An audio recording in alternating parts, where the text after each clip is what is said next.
Hello, everyone out there in Twitchlandia. I am Pruitt, and this is Starward Bound. Oh my God, there you go. Being gone for 2 weeks, and that's what you get. Anyway, later, guys. We're just screw it. So anyway, hello. I hope everyone out there is having a good time. Couple things I want to get to before we run around to the cast and crew and figure out who we're playing tonight. Want to make sure to mention our Patreon. Head on over there, get some content on Mondays and Fridays. Also, if you have your monthly Twitch sub, your Twitch Prime sub, I just dropped mine tonight on WebDM because I'm selfish, but that's fine. I can do what I want. And also, we have our new show here on Twitch on Sundays at 1 p.m. Central Standard Time. That's RPGN, where we recap this week in tabletop gaming. So if you're out there and you're watching games or playing games and you have a funny moment or a big hit, a shitty crit, clip it. Send it on over to Sean, PowerScore RPG blog.gmail. We'll get the address in the chat where you can send those clips over. But let's go around to cast and crew, see how everybody's doing tonight and who they're playing, and then we'll do a quick recap. We'll start out with you, Emma. How is it going tonight? It is fantastic, Pruitt. It is good to be back after a long, long absence. I am glad we're here. Want to shout out, we have a new person in the chat tonight. Matt is heading up WebDM Mod. We have a genuine intern in the house, and he is helping us. So stay in line like you have literally every other time we've ever done Twitch, and you've been wonderful. So if you have any questions, point them to him. So I will be more concentrated on trying to think of fucked up things to do to gnomes. I will be playing Hildegard, who has a thing for gnomes. May or may not come up. I don't know. Very happy to be here. Did I miss anything? I don't think so. No, I don't think so at all. Moving on over to Trey. How you doing tonight, my man? Yo, what is going on? I can't believe 2 weeks. It's been way too much. Man, I'm over here feeling like a fiend looking for his next hit, bro. Man, what you got on my WebDM Starward Bound, bro? No, man, I'm playing a half-elf Kinsey monk named Dakul. And man, I'm ready. It's been far too long, man. Give me my hit, please. All right. Well, don't worry. That is coming in, and we'll do this one for free. So let's move on over to the still star-touched Kienna. How are you doing? I am doing great. It has been one hell of a 2 weeks since we last saw each other. It's been insane, but you know what? It's always great to be here, blasting off to space with this awesome crew, going to all the unexplored stuff, and hopefully not fucking up too hard. Hopefully. Hopefully. Whoever knows at this point what's going to happen to this crew. And I'm so excited to be back to being our favorite murder bot, E44. God, I miss doing their voice and all their interactions with everybody. I can't wait to see what this bot gets up to next. I've been having some morbid thoughts about what could happen to them recently. So we'll see how many of those come true. Well, I can't. Let's get to it. Well, first we have, last but not least, we have my man Grimjack. How's it going, Greg? Oh, buddy, let me tell you, man. Tonight is the night. We've got Trey dropping down the scratches and his teeth itch. He wants to get in on this. Everybody wants to get some gnome action. Everybody wants to just to get in on the murder bot action. It's time to go to space, ladies and gentlemen. And Elry Tossbottle, my arcane trickster halfling, is ready to launch. He is ready to fly. He is ready to swing from the rafters. And ladies and gentlemen, boys and girls, spelljammers of all ages, let's get to this. And let's hit the stars. Yes, shall we? A brief recap. We have our heroes, by virtue of their heroism, they found themselves on the Dawn Rose, up into the rock, the space station that orbits Neros 4. Got into some hijinks with some pirates, maybe pissed off a gnome mob boss or two, or just one. There's just one.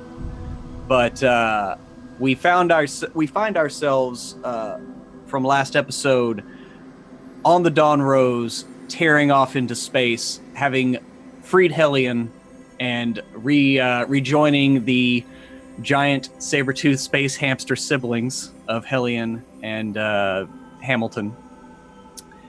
And we are off into space, out into the wild space of the Nerosphere. We find our heroes in the navigator's room at the aft of the Dawn Rose, the flower mosaic playing with the light that filters in through from both the sun of Neros and the stars beyond. And at the table, long wooden table, 20 feet in length at least by about 5 feet, star charts spread out. You see the current alignment of the Nerosphere, and it itself. You find yourself about halfway between the sun and Nero 7, and Templeton Ledbetter just kind of is sitting there with his arms crossed, and he looks down at the map, back up at the captain, Hildegard, and like, well, where are we gonna do it? Where are we going? Well, a lot of different places we could go. Trying to think. Better get my crew in here. Y'all in here? Yeah, everybody is here. Y'all should be here. Yeah. So, our options as I see it. We could get some more crew if we need to. We could go and find the next Nyogi ship if we wanted to. Not quite sure where it is, but we can try to find it. Might be another good sum of gold. We could check out Harkin and the Harlequin's Embrace if we want to get revenge, which I think some of you are into. And we could also check out the Gnomish Mafia, their ties, everything that they have. And we could also make some headway in finding Nicole's mother. But to be honest, we have no idea where that is at this point. Our mission, as we see it, is to explore everything around here. So really, what do you guys think? Curious. It's all interesting. I am okay to put my personal endeavors aside in order for the greater good. Who knows? It is quite possible we can find additional information through other voyages. Do we have any information about the man with the funny gun? Yes, that's Harkin, yes? We do have some information. I believe it's that Harkin brings contraband of some type from the Toho sphere to the Roche sphere. Did I pronounce that right, Dean? Yes, but he does the leg from the Toho sphere off, like, for lack of a better word, west. It's not really, but to the Nerosphere, and he did his drop off at the rock, and then someone else takes it on to the Roche sphere. That's what you are able to glean from your looking through Donathan Coloroni's journals while he was passed out. Yes. But it was Harkin that and if you recall, you had that letter from someone. Yes. At that end of the route. Mm-hmm. For the contraband. Yes. So you do know that, he comes from that direction to here. He's probably going back that way, presumably. Yeah. At some point. And so if you are to look at the map there, Neros 4 is going from the sun at the 3 o'clock position there, kind of midway between the sun and that other Earth-type planet. It's got the 2 moons around it. And y'all basically are just kind of right outside the orbit of that. You do know that Neros 1 is a mostly like it's much like Mercury in our own solar system. It's very rocky, a lot of volcanic activity. You do know that it is like its orbit is locked with the sun, so the same side always faces it. And then you have Neros 2 and 3 going out from there. Then there's Neros 5 a little bit further out. and then Nero 7, which has a multitude of moons. It's a gas giant, and it has a multitude of moons, 2 of which are inhabited, but only 1 of which is allowed to be visited. The indigenous Aracochrans, I think I said that right. Probably not. Anyway, there's a bird type species that is indigenous to one of the moons, Eros, and they are very xenophobic. They do not allow any visitors, and you will be attacked if you come in orbit of that moon. And that's just kind of common knowledge by... You just imagine that, some of the sailors have been telling you this. Y'all have been living on the docks of Neros 4, even though you haven't been into space itself. But these are the stories that pass along between sailors and those of that ilk.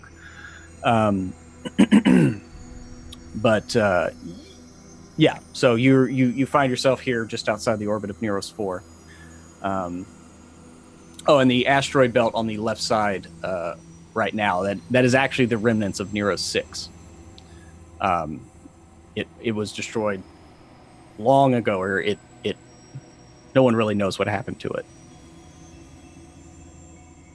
Pruitt, also for Eros, or isn't that the place with Keeper's Moon or Keeper Moon? The Keeper Station is above one of the moons. It's the moon is called Keeper, and there's a station in orbit above it, right? And it's like another rock, right? It's It's just like it's more of a, it's not an asteroid. It's like an actual built thing. It's a lot of ships that were kind of glommed together and then built on. I mean, it kind of looks more like our International Space Station, but with like wood and metal, just kind of built in space. And but it is large enough now to sustain its own air pocket. But yes, it's one of the inner moons. Eros is one of the outer moons of Nero 7. But yeah, it's mostly there because there's a rich trade in helium. The gnomes like to mine it out of the atmosphere of Nero 7 for their blimps, and so it's they do a brisk trade in helium. And also, anybody can talk like a gnome. So there's that.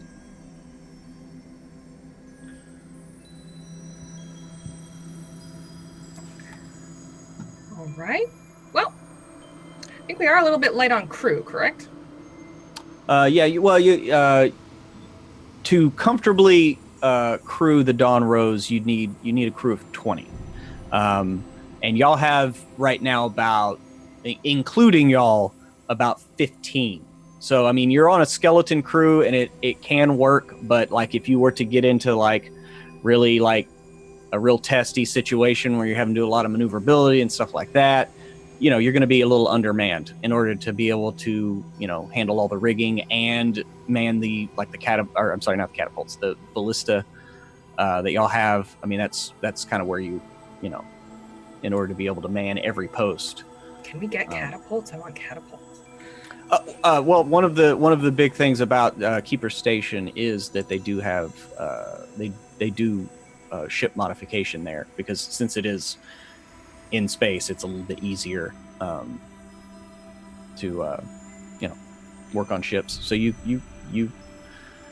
do know that you can get that done there. Okay. Well, my thinking is maybe we make a pit stop at the Keeper Station, get enough people to get us running smoothly. And I wouldn't mind heading out towards the Toho sphere. At the very least, it's near Elven space and further away from Dwarvish space, because I can't stand those fuckers. So, what do y'all think? A stop at the station would be most logical if we are to continue our journey into the depths of space. However, why do you want to go to the Toho sphere particularly? Because that's where Harkin lives. And he made us mad.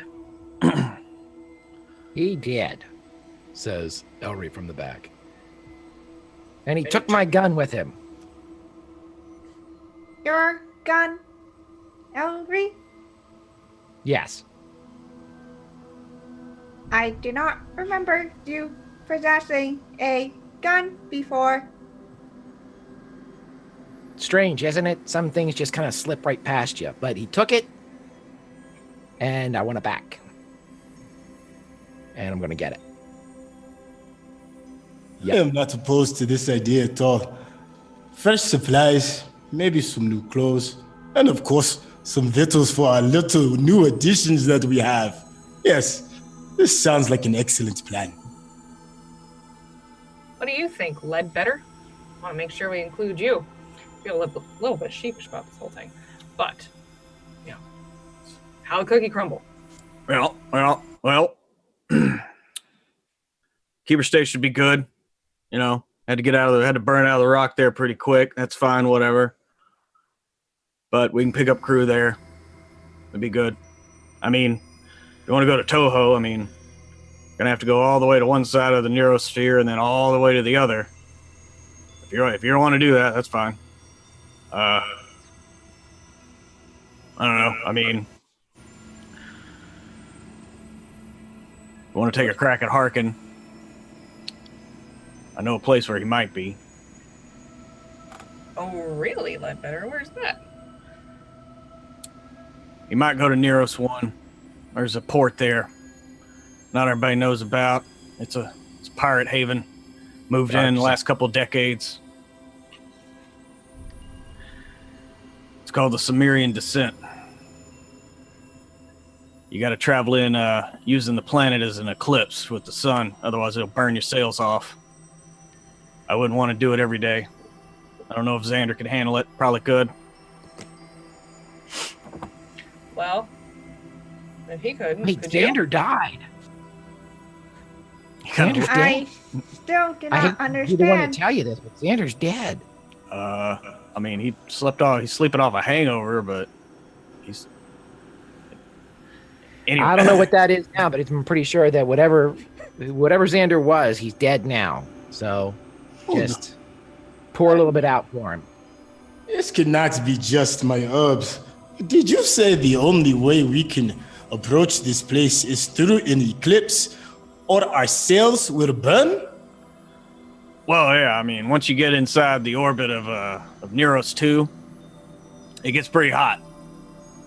So you have to approach using Neros 1 to block the sun. So you have to kind of stay in this well of darkness.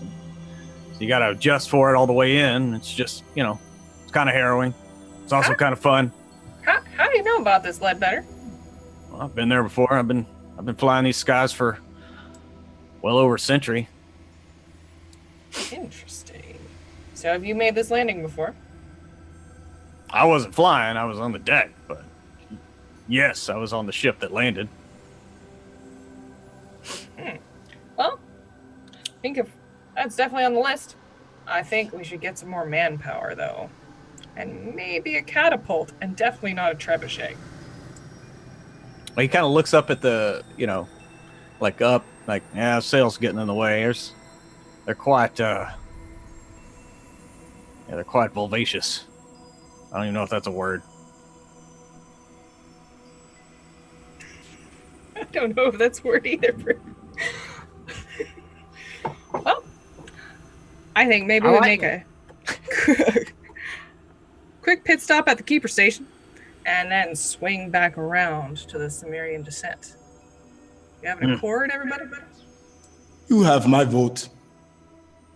Sounds like fun. All right, I'll send the word down. And with that, he departs to head down to the mid deck. At the very front of the ship, you know that that's where the spell-jamming helm is, and so he heads down to tell them. And after a few moments, you feel like the ship shift just slightly, and the stars begin to move horizontally just a bit as y'all change course and begin heading towards Nero 7 and the Keeper Station. What do y'all do in the meantime? It's going to take a couple of days to get to the Keeper Station, so you'll have a couple of days to do whatever you'd like. Train. Just right quickly, how do you feel the time? After spending considerable time with my chest out, I would like to learn more about myself in only my native draws and paint amazing portraits of the adventures that we have on the side of my wall in my room. And if there is additional time, to teach Hellion how to fetch.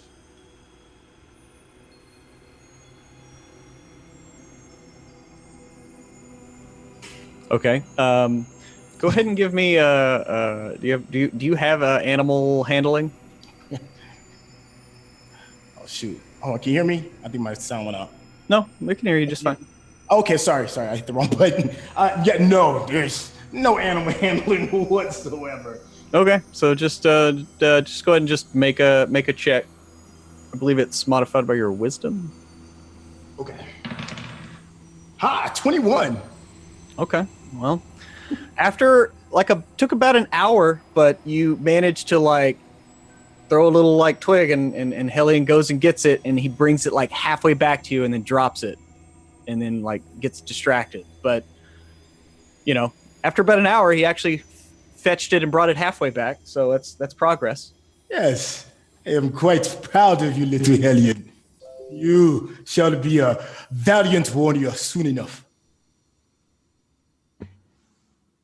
E44 is going to remember something that Hilda said a while ago. And they are going to try to see if their arm can come off of their socket. Hilda would be happy to help if you need it. So Hilda and E are going to work on dismembering E? Just the arm part. Because it was, they remember that Hilda wanted to see, wanted to try to see if there was a way to upgrade parts of them, starting with the arm. Okay, well, you got to start somewhere. This is going to be this is going to be a weird, what is it, Munchausen's by proxy or whatever? Where you, anyway. Sorry. I'm no, there's something wrong with your arm. We have to take off your arm. Yeah. Clearly, there's something wrong with your arm. We need to fix it right now. Right now.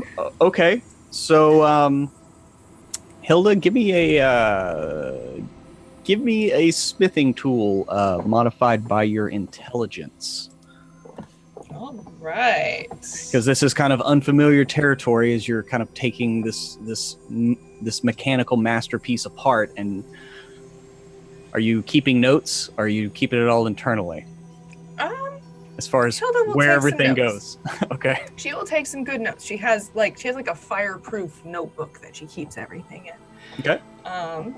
So hey, not bad.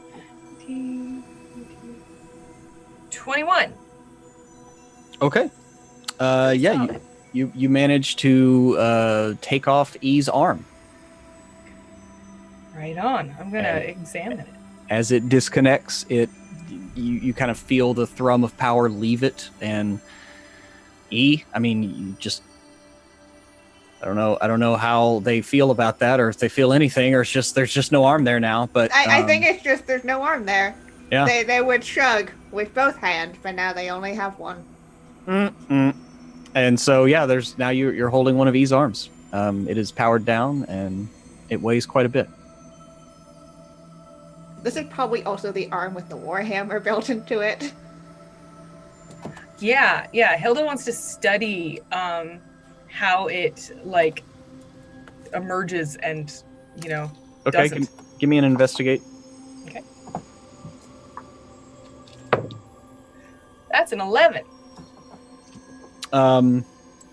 You're looking around. You think you find like a panel that kind of pops away, but nothing else really comes of it. Like maybe a piece of that moves out of the way to allow the hammer to transform. But at this first pass, you aren't able to glean anything. Not able to figure it out. All right. How long does it take to try if we only have a couple days? Is this like I mean, this would take the better part of the whole taking the arm off and whatever. It's going to take you the better part of a day to take off and manipulate, and then you'd probably have to spend the next day trying to put it back on. Yeah, I don't want to push it too far. Don't want you permanently dismembered. So yeah, do I need to make a check to try to get it back on? Or? Yes, you are going to. Okay. We'll get back around to that though. Elry, what are you doing on that first day there? Well, Elry's doing a couple things. One, it was mentioned that whenever Hellion was brought on board the Dawn Rose, he was brought with his cage because Elry couldn't open the lock on said cage. Yep. So what Elry is doing is whenever no one's looking, he is going over to this cage and the lock and trying to pick it over and over and over again until he gets it and gets it and gets it and gets it. So he can't, even when he succeeds, he can't get away from it. If he's passing by, he'll go over there and just work at it again. And then in between doing his reliving his failures of the lock, he will occasionally go into the helm room where presumably Xander is piloting the craft, and he'll just stare at him and go, "I'm so sorry. I'm so sorry you're dead. But I failed I'm you." not dead, Elry." He's sitting And he puts his finger up and touches his lips. "Shh. I know your unrest. I know your unrest, Ghost. It's okay. Just we'll send you on your way." Okay. Ooh. And he continues to pilot the ship. It's just sitting in this like green, and it looks like a very comfortable chair. Like it looks like it's made of like of almost like flower petals, kind of like it's almost like a hammock. Like he's kind of sitting like draped in it, and he's kind of just staring blankly ahead. But he's just, okay, I'm dead. Sorry that I'm dead. And Elry will just sit there and shake his head until such time as he believes he has paid enough respect, and then he will leave the area, and he will constantly, whenever he's around Hilda or whenever he's around anybody that might be able to listen that has a little bit more importance on the ship than he does, and he'll say, "I don't know who's flying this thing. Someone should check who's flying this thing." And then he'll just walk off because he's convinced that the Dawn Rose is being piloted by a ghost that's not really there because he's Elry. Alrighty. That sounds awesome. I got a question. Like, when you're doing like the lock picking, like you're doing this in secret, right, Elry? Yeah, he will wait until like that section of decking is clear, and then he will go and get kind of behind and try to open it up. And he's obsessed with trying to break this because he's never met a lock of its like, one that can best him mechanically. 3 rolls plus 2 luckies is ridiculous, and he vows for it to never happen again. And it is a very fine lock. It thwarts you a bit. You start to get the feel for it where the tumblers catch and everything. But yeah, you spend an obsessive day or two besting this lock. You might have to go to Hilda to get your thieves' tools repaired, because I mean, it is a tough lock, and so there's a couple times that you kind of bend one of your pins. So depending on where you get that sort of thing fixed. And what is our current armament? Do we have a catapult? Did you say? Do we have? You'll have 4 medium ballista. Okay. There are 2 fore, and then there are 2 aft on the poop deck. But yes. Okay, so what will happen is after Elry has he's convinced that he has the lock now. He's bested it to the point where he's comfortable with it. Mm-hmm. He appears in front of E404. "Hey, E, can you help me?" E probably still only has one arm right now. Yep. You walk up to a one-armed E. How can I help, Elry? Why do you only have one arm? Oh, Hilda wanted to take a look at it. And so we decided that this would be an appropriate time. That's sort of selfish, but I mean, she's the captain, so that's fine. One arm's probably all I need. Could you help me do something? Yeah, E will stand. Be like, what do you need me to do? I need you to, something's too big for me to carry. Could you come and pick something up for me? Of course, Elry. Elry will lead E404 to the cage with the lock on it, and he will indicate that they should pick it up and take it over with him to one of the ballista on the poop deck. Just right this way. Yep, bring it right this way. Right this way. What are you doing with the cage? Nothing. No, it's nothing to worry about. Now, if you could do me a favor, just put it right down on the end of the missile right there. I got to get some rope. Hold on. And he runs off and comes back with some rope and lashes the cage to one of the actual spears of the ballista. And when he looks around, as soon as he's convinced that there's nobody else around, he jumps up on the ballista before cranking it and arming it, urinates on the lock in the cage, jumps back down, cranks the ballista, and fires it into space. Okay. So you release the tension in the ballista, and the bolt like fires off. It's a little, the technical term I believe is wonky because of the cage, but it thunders into space, and very quickly, I mean, with no gravity or anything around, you just kind of watch it for a few seconds, and it's kind of hard to see with the background light and darkness, and it's just gone. And right when you're convinced it's gone, it catches a glint of Neros, and you see it one last time as it disappears into the vast nothingness. Elry will just watch it until he sees that glint, and as he sees the glint, he says, "Godspeed, you son of a bitch." And he turns around and walks off. He is just standing there, being like, what just happened? Something that needed to happen. That's called closure. He's just like, okay, cool. Goes back to Hilda. So yeah, you go back to Hilda, and that's the first day pretty much. And as night falls and you all retire to your rooms, Hilda obviously going to the captain's quarters, in the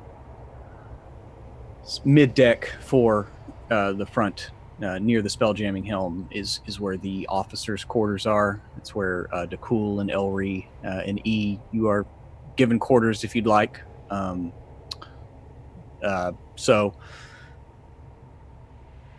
it is nighttime. You are asleep. There's nothing but the light thrum of the dawn rose as the magic courses through it. And Dakul, your dreams are troubled again. You become aware that you are dreaming. You hear that same chittering, that same clicking and clacking in the back of your conscience. You look down and you're sitting on a plinth, much like you did on that day of the pursuit whenever you took over the Death Spider. Except as you look down, you see that this plinth just extends out of sight below you. Your 6 legs are clutched to the side in practiced ease as you know how to sit on this and pilot a ship. And you look up and feel a gentle thrumming around you, though there's no air. because you look out and you are in the vastness of space and you are content. And you look ahead of you and you see a field of rubble, debris. Is it rocks, asteroids? You're not really sure. But they are growing larger because you are moving at a fair clip towards them. Your focus shifts to the white sun burning behind you as you look over your shoulder. And there's a gentle warmth to it. You press back forward, heading towards this field. That same chittering grows a little louder. And then the warmth on your back becomes an itching, just like right at the back of your mind. And then becomes a burning. And the heat begins to press through your consciousness, and you turn back, your focus turning behind you, and you become face to face with you.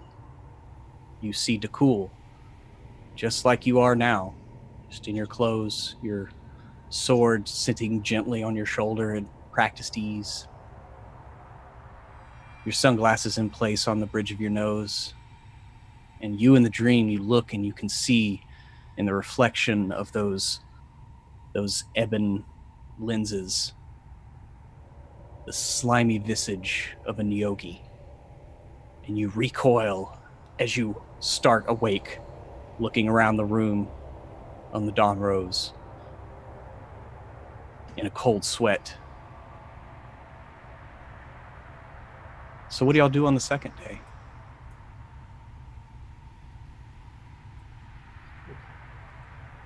As you are still en route to Nero 7, you should arrive by the end of the day near supper time. Ledbetter informs you.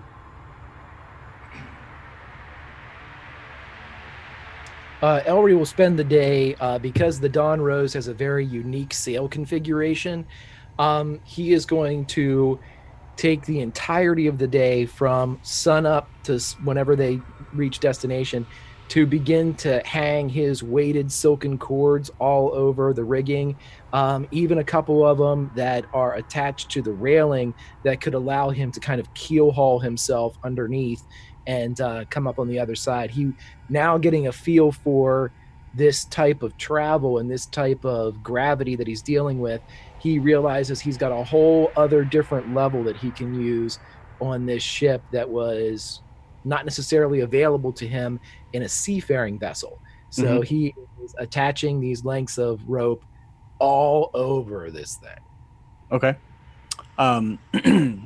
So yeah, you have your silken rope. You notice that there's also like a green cord that is almost as fine as your silken rope, but it's strewn about all over the ship, just like like you do on ships. And so yeah, you can spend the day getting used to the way that the sails here are unlike any ship you've ever dealt with. Like when you're on deck and you're looking out, they are almost like translucent. Like you can see through them, even though like looking from the outside in, they're a vibrant red and for all to see.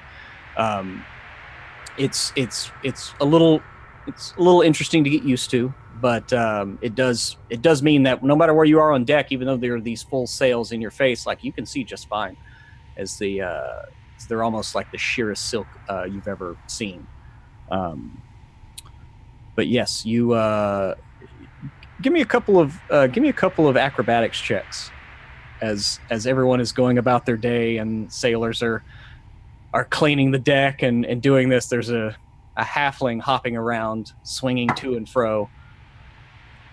First one's a 25.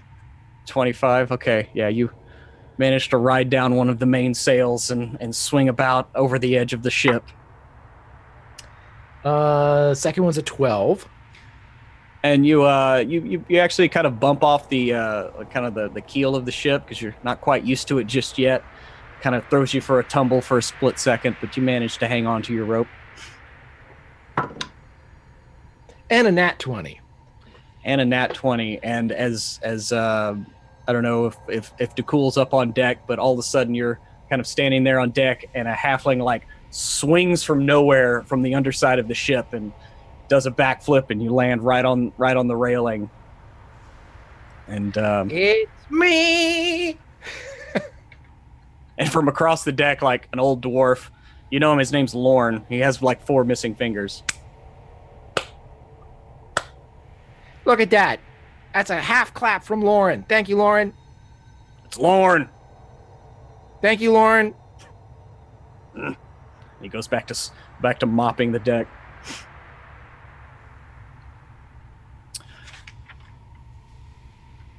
DeCool, what are you planning on doing this day in the wake of your night? This is a heavy evening. It is a lot to grasp. I will most certainly pause the training of Hellion for time to adjust and think and ponder. So, with DeCool's background, with him being a Kensai monk, it's meditation is going to be really important. He normally meditates through when he smokes, and he meditates when he paints. Mm-hmm. But with all seriousness, that moment when he took off all of his gear, when he took off all of his clothes, and he was left in his undergarments, he felt a little bit more of a connection. So in this instance, he's going to take everything off and actually go to the front of the ship, the very front, because he's never been in space either.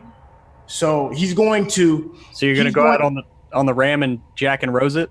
Right. Yeah. Exactly. Yeah. It's gonna be almost like a bit of like a Titanic kind of thing, but with nothing but his glasses on. He's gonna go and meditate and smoke, and just think and try to decipher what it is those particular dreams mean. And maybe in this nakedness, he can maybe get in touch with who he really is right now, and who his thoughts are trying to make him become. Okay. So with the exception of his glasses, naked DeCool comes up from below decks, strides across the deck, and work on the deck kind of like comes to a stop as we go into a nice montage of like some people moving some rope over as he walks by, blocking with the camera, and then there's like a guy with the mop, and he's like moving it along as DeCool moves by, and you go to the bow of the ship and crawl out on the actual like ram, which has jagged, has like thorns coming off of it, so that because this is designed to ram another ship and lock it in place. So go ahead and give me just a straight dexterity check as you walk out, stepping around these. Like, how far out on it do you want to go? Like all the way to the very end? I want to go to the very end. I mean, danger close. Yeah, danger close. Okay. 16.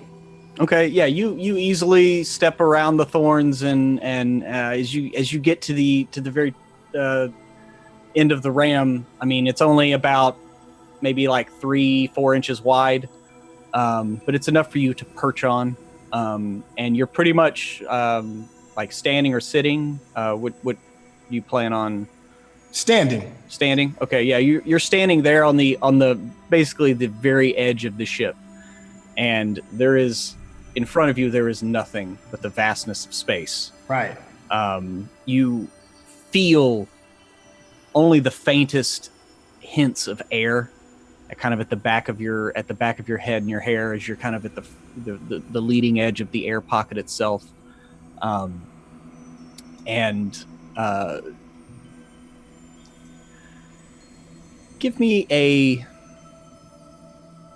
ahead and give me a wisdom check. Just a straight wisdom check.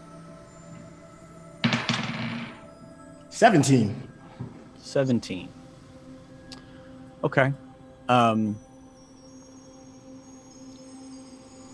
Pondering the recent events, piloting this ship, the feelings that you felt when you were at the helm of the Nyogi Death Spider, and now this being the second dream that you've had. There are themes of you realize there are themes of identity here, of the changing, the morphing of identities, of becoming something else or being something else, of sensing something else, and you have always, in all of these events, you do realize you've always felt a presence. Not sure if it's your presence you're feeling and it's an out-of-body experience, another's presence, but you can't shake the feeling of something being there. And that is, upon reflection, as you I'm totally having a picture of this drawn, by the way. as you stand on the edge of nothing, and ponder this, that's pretty much what you come back around to, is the subversion of identity. All right. Okay. And Hilda and E404. Yes. Are you what are y'all up to today? Reattaching an arm or trying to further look at it? Well, it's up to you. I'd like to try to figure it out. I don't want to leave you in the lurch with no arm. I do not mind. It is useful information for me, as well as I do not understand how this happens either. Well, let's give it a shot. Maybe you can help me out. Try and figure it out. Tell me how it feels. Yes. Get an assist. Yeah, so E will help Hilda with whatever she wants to do. Okay. Lovely. How are you helping her? Are you touching the arm as it sits on the table? Are you doing anything in specifically? Yeah, just mostly investigating it. So that's mostly how I would be helping. Okay. Trying to see if there's anything. I will say that even though it's not attached to your the shoulder socket, if you ever touch or actually manipulate the arm, you do feel like a connection to it. Almost like it would feel like kind of like touching a live wire a little bit. You just kind of feel an energy run from your hand into it if you make contact with it. You know, but that's about the basest way I can put that. Yeah. Okay. Interesting. All right. Going to investigate this. So yeah, since E is helping you out here, yes, you can get advantage on this investigation check. Yay! All right. 20. Dirty 20. 30-20? Okay. Yeah, you managed to, that panel that you popped out the other day, you managed to pop it back in and slide it to the side before popping it out, and the first part of her hand, splits open and starts to recoil, turn back in on itself. Oh, would you look at that? That's how that works. It doesn't complete the transformation, but it, at least releases whatever keeps her hand locked together, as kind of in between the two fingers, they split apart and begin turning in on themselves to form the sides of the hammer. Well, that's half fascinating and half kind of horrifying in a bodily horror sort of way. Glad we figured it out. What do you think? That is quite interesting. However, I have never been able to trigger it myself. Well, maybe seeing how it works will help you out a little bit. Should we try to get it back on you, or go further, or what do we have time for? I believe we are landing on the station within the next day or so. We should probably get it back on. I have been trying to help the crew sometimes, but it is more difficult with only one arm. Well, I can imagine that. Let's try to do it. All right. So what kind of check is this again? This is going to be smithing tools check, Smithing tool. modified by your intelligence. Yeah. Ah, that's another good one. That's another 21. Okay. Yeah, you managed. Luckily, you took amazing notes, and you managed to every step that you have written down, you do in reverse, and you pop it back on. And E, the hand was spread apart because it was partially engaged, and it still is partially engaged. or excuse me, disengaged. My bad. So your hand is kind of split in half in like mid-transformation. Okay. This is weird. Fucking body horror shit's happening. They're going to try to. This is their first time actually trying to will it. Okay. To do anything. Give me an intelligence check. Oh boy.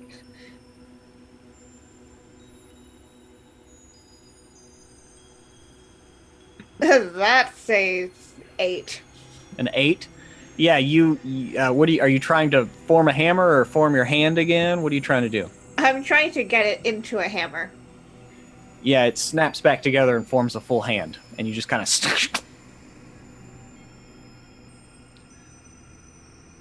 That is fascinating. Yeah. Tries to will it again, but it's not happening. So. Yeah, you try to will it, and nothing. There's a disappointed whir sound. You'll get it eventually, E. Just keep practicing. Now you can take it apart anytime, or any one of your other limbs, or your abdomen, or your head, anytime. So as y'all are reattaching E's arm, and Elry is jumping about, Dakul, you're out on the prow of the ship, and you see something in the distance heading your way. It looks like a pod of something, like maybe like animals, like the movements of them are suggest something living as opposed to a ship just kind of coming towards you. But and they're also, not sure about distance or whatever, but they look pretty big.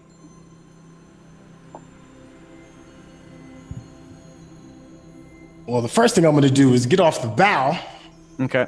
Who is by me? I know toss bottles swinging around me, but who's the closest person to me, or what's in my general surroundings? General surroundings. There's just some people.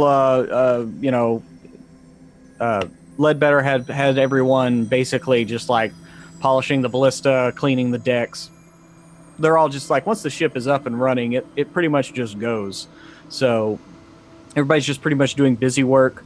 There's a human female y'all have met before. Her name's Orly.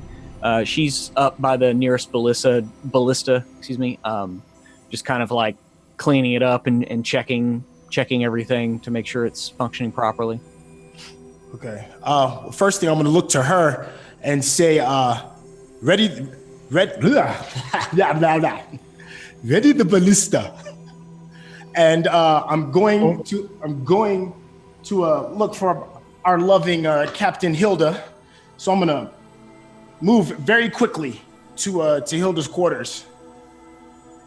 Okay. Where were y'all doing all the arm experiment stuff? Probably my quarters, I would imagine. Okay. So I'm. You bust in as E is sitting there looking at their hand, opening and closing it. Hilda's putting up some tools. Yeah, and I'm gonna bust in. Of course, I'm gonna have that look of concern on my face, and in all of my nakedness, I'm going to look to Hilda and I say, "I think we have a big problem." Oh, what is that? She's trying very politely not to stare, or be uncomfortable, and trying to be accepting. Yes. Something is headed our direction. Oh, did you get a look at it? It is squiggling and squirming. Oh dear. All right, get some pants on. We'll meet you on deck. Yes, my captain. And I'm gonna go put some pants on. Okay. You head down to your quarters to put your pants on. You find Hellion asleep on your pants. My soft, pretty friend. It is no time for snuggles today, for we must prepare for what may be battle. And if I have any of his food around, I'm gonna go ahead and give him a carrot or whatever it is, and keep him on the bed for now. Okay. I don't like run him up for now. He starts nibbling on a carrot and falls asleep. Yeah. So cute. And you make your way back up on deck. When you make your way back up on deck, and Hilda, you and E are coming from the rear of the ship. You see a few of the crew like standing on the prow of the ship looking, and they're like, "Oh, look! Oh my God!" And like they don't sound like stressed out at all. Like they're like pointing and oohing and eyeing as you walk out on deck. I'll sidle up to Lorne. Ask him what is this? Dangerous? It's called Kindori. There's like whales in space. Usually pretty docile. Whales in space, fantastic. Are they space social? Whales. Sometimes they'll follow ships along. They usually keep to themselves. Unless it's that time of the year, it's mating season. You stay away. A bull tear a ship apart with one tail slap. I've seen it. Is it mating season? Oh, no. That's already passed. You'll look right out there, and you look out, and you can see what looks like it looks like a pod of 5. There's an obviously larger by about 25% or so, possibly the bull in the lead. There are two slightly smaller whales behind him, and each of them has a smaller, maybe like basically a calf in tow. It's a pod of about 5, and they're not on a direct intercept course, but they're only about 500 feet away now. But they're kind of y'all look like you will pass like right by them as they're just heading in opposite directions as you're on your way to Nero 7, which you can see in the distance slowly getting larger, and you can start to make out some of the moons orbiting around it. But yeah, this is looks like, and as you see, it has like a line of like 5 eyes along the front, and there's a soft light that is projected from the eyes of this. But otherwise, it basically looks like a humpback whale, and they're just slowly gliding through space as you're making your way past them. And you can start to hear the low rumble of noise as you'll actually get close enough that you think your air pocket is they kind of pass through it, and there's just like a low like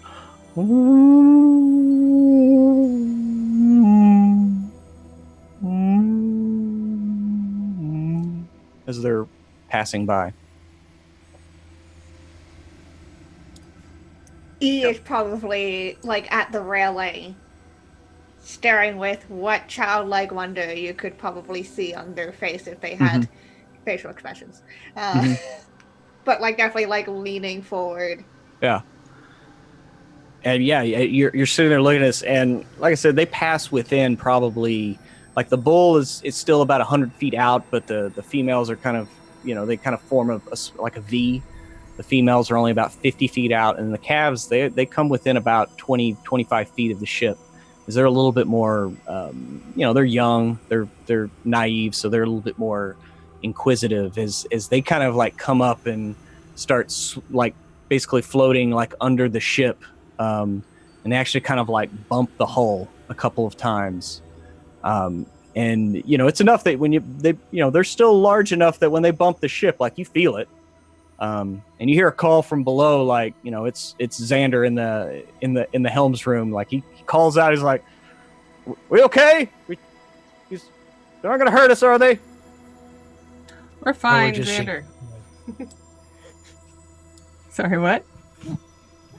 I said Elroy just shakes his head. Okay.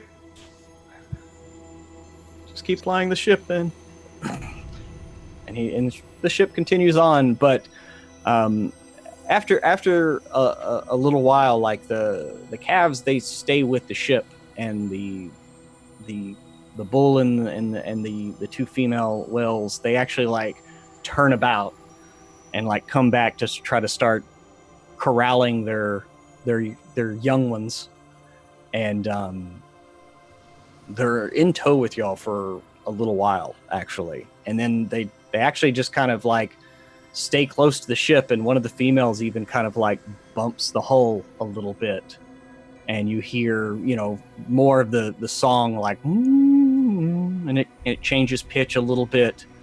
And it's probably another hour, unless y'all do anything. It's another hour that these Kindori kind of just fly along with the ship. The bull is about as long, if not just a little bit longer, than the Dawn Rose from end to end. And so just like seeing the size of his tail, like, yeah, Lauren's probably right. Like one swipe from this would probably crack the hull right open. But they're just docile and floating through the ether alongside you for, like I said, about an hour. And then you kind of get the impression, like the bull, he kind of like nudges into the two females and begins to turn about, and they in turn nudge their respective calves and begin to head back on their original route. He turns to their friends, if they're around. There are so many things out there that I do not know of yet. But that is one new thing to add to the database. Do you think there will be more things like that out there? Well, I've been around for about 275 years, and I have not stopped seeing new things. So I sure hope so. I think from this point on, we are all looking through the eyes of suckling babes. How is that possible? I feel once we have left the planet, we have been born again. Ah, so you mean a symbolic rebirth? I had to rewire that meaning for a moment. Yes, my apologies, E404. That is exactly what I mean.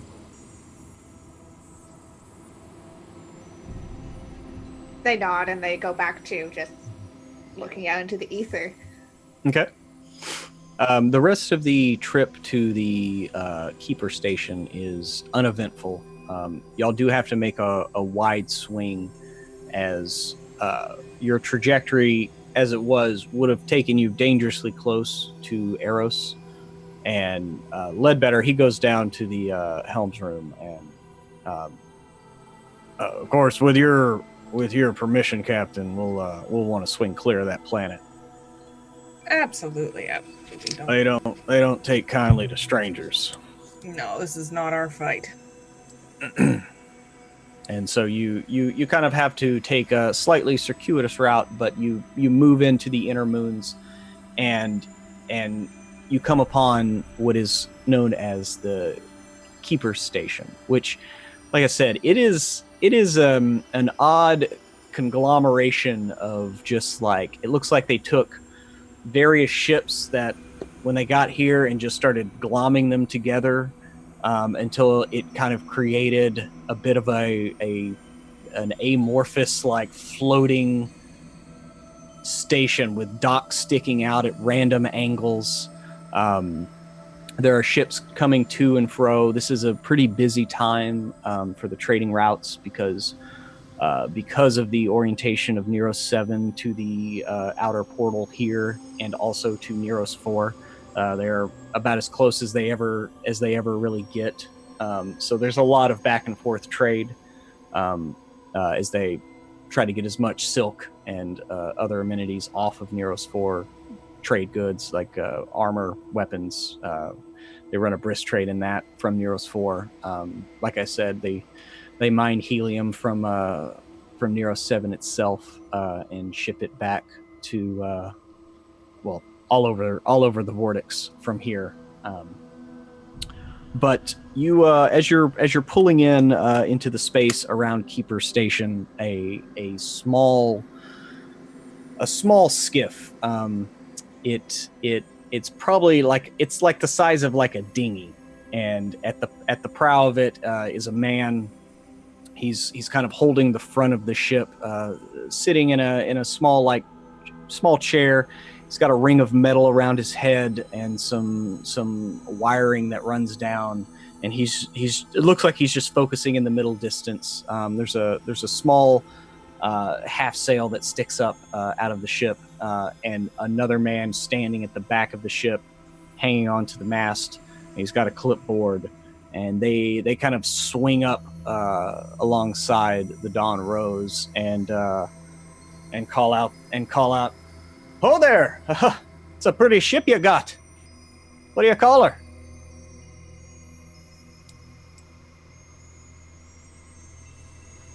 Hello? Hello.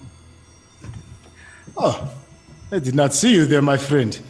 This beautiful, magnificent piece of work is the Dawn Rose.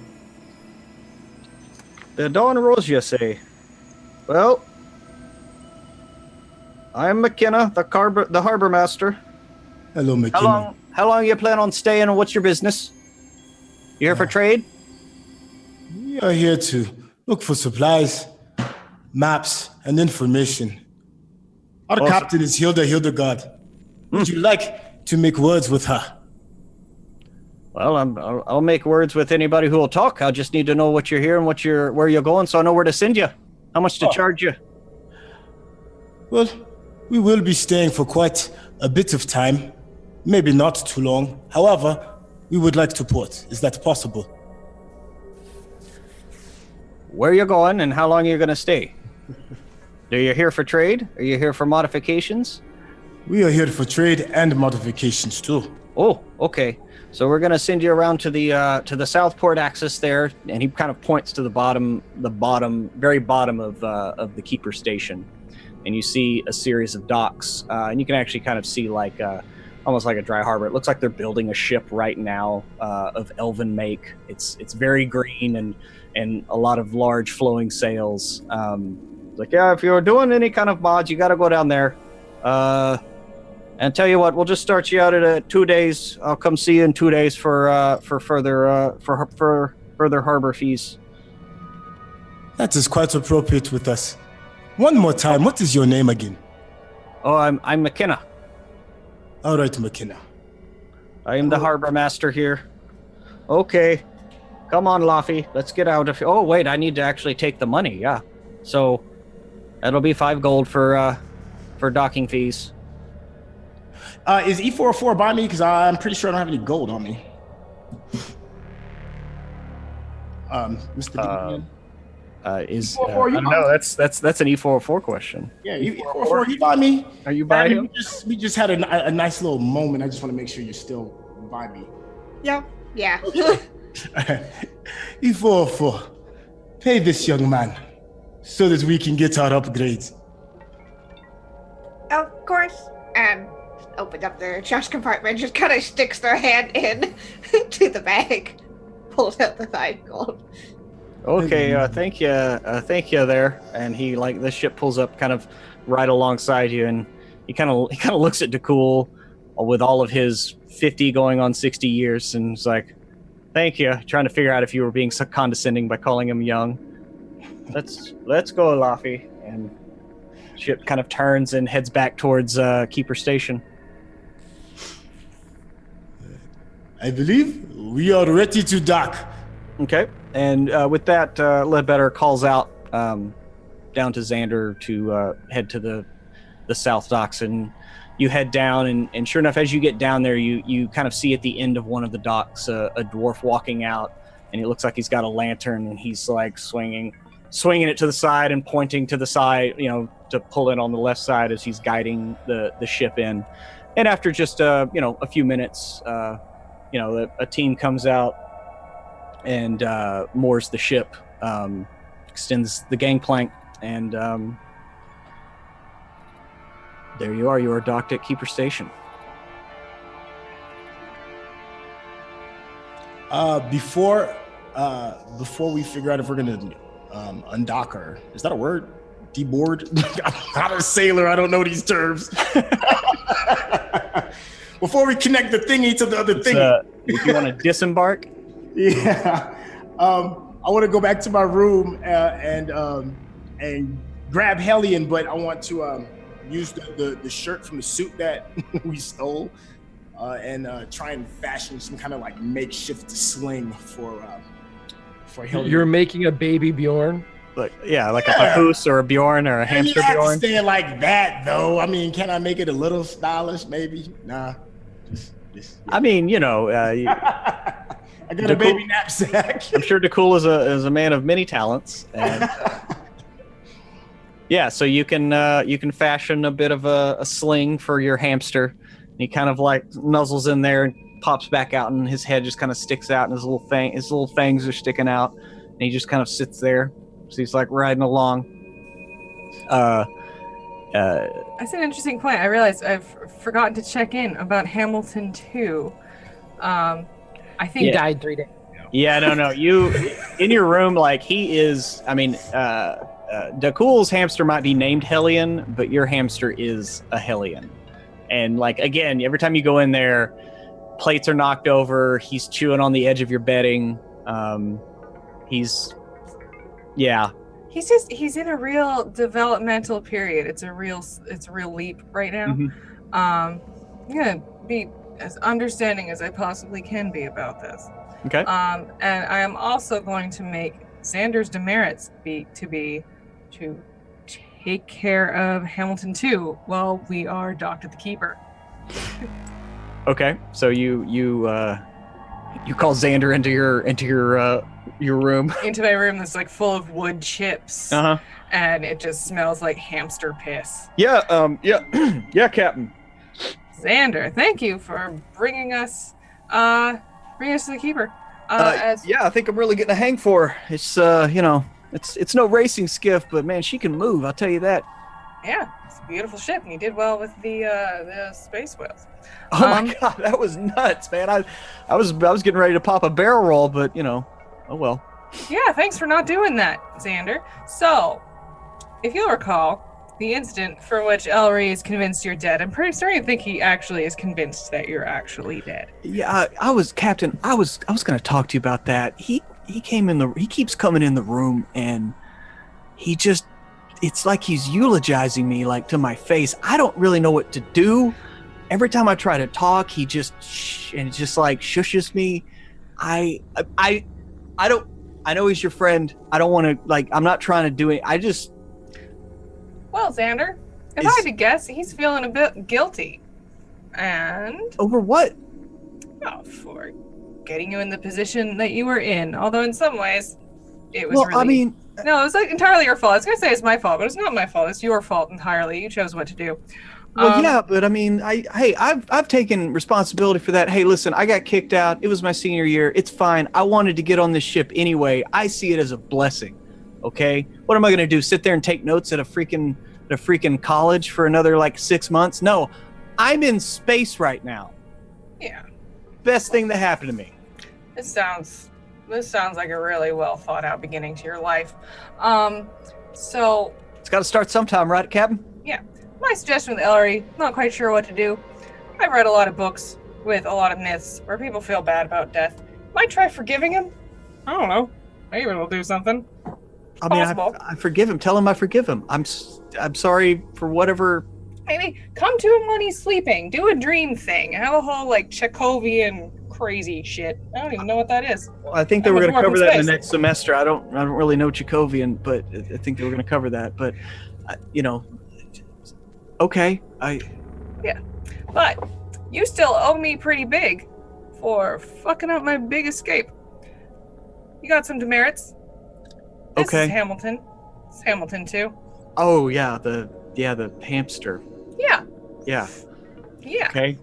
What He's about going him? through a big growth spurt right now. He really needs some care. And so I was wondering, I think you're going to take care of him while we're here.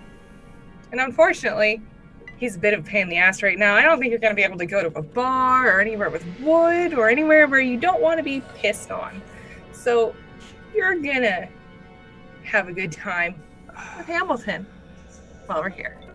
Yes, ma'am. He kind of says through clenched teeth. I know. It's the kind of thing they don't teach you in college. It's good experience anyway. Nope. Okay. He kind of looks over at Hamilton and he's just like,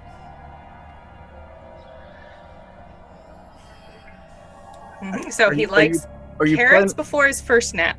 He likes cabbage before his second nap, but it does give him gas, so you have to be a little bit careful. He likes a story before bedtime, but not too long. I need to get a notepad. He's like looking around. While he's looking around out in the hallway, Ellery passes by, looks in, and sees him there, and just goes, "I'm so sorry." Just walks past. Did you hear? Like, seriously, he does that all the time. I don't know what he's sorry for. Like, I don't. Anyway. At least one of you's sorry, Xander. At least one of you's sorry. I don't. Cabbage after the second nap, but not too much. Okay, is there anything else, Captain? If he's having a hard time falling asleep, just pat him on the bottom. Just like rhythmically, like groups of 5, then skip a beat. Do it again. 25, 35 minutes. He'll be right out. Yes, ma'am. If we get another, I don't mean to make demands, but if we could get another caster, that would be. I mean, I don't mind pulling double shifts. It's a little draining, but if we get into some stuff, you know how it is flying these things. Oh yes, absolutely. That is on the top of the priority list, Xander. I don't want you to get too stressed out. I know it's hard. Big transition. You were just in college, and this is weird. You're in space now. It's crazy. Yeah, it's kind of a big step. Yeah, it is a big step. So yes, we will definitely get another caster because I don't want to be flying this thing all the time. There's a lot of stuff to see, and I don't want to be the pilot. So I love being the pilot. I like sleep too. Yeah, no, I totally understand. Yes. All right, Captain. Do that in all seriousness. Yes. You're the best, Captain. So are you, Xander. Have fun with Hamilton. If you guys constipated, tell me. Yes, ma'am. And all right, as you leave your room, he's like picking up some wood chips and picking up some hamster poop, and you hear a big heavy sigh as you leave the room.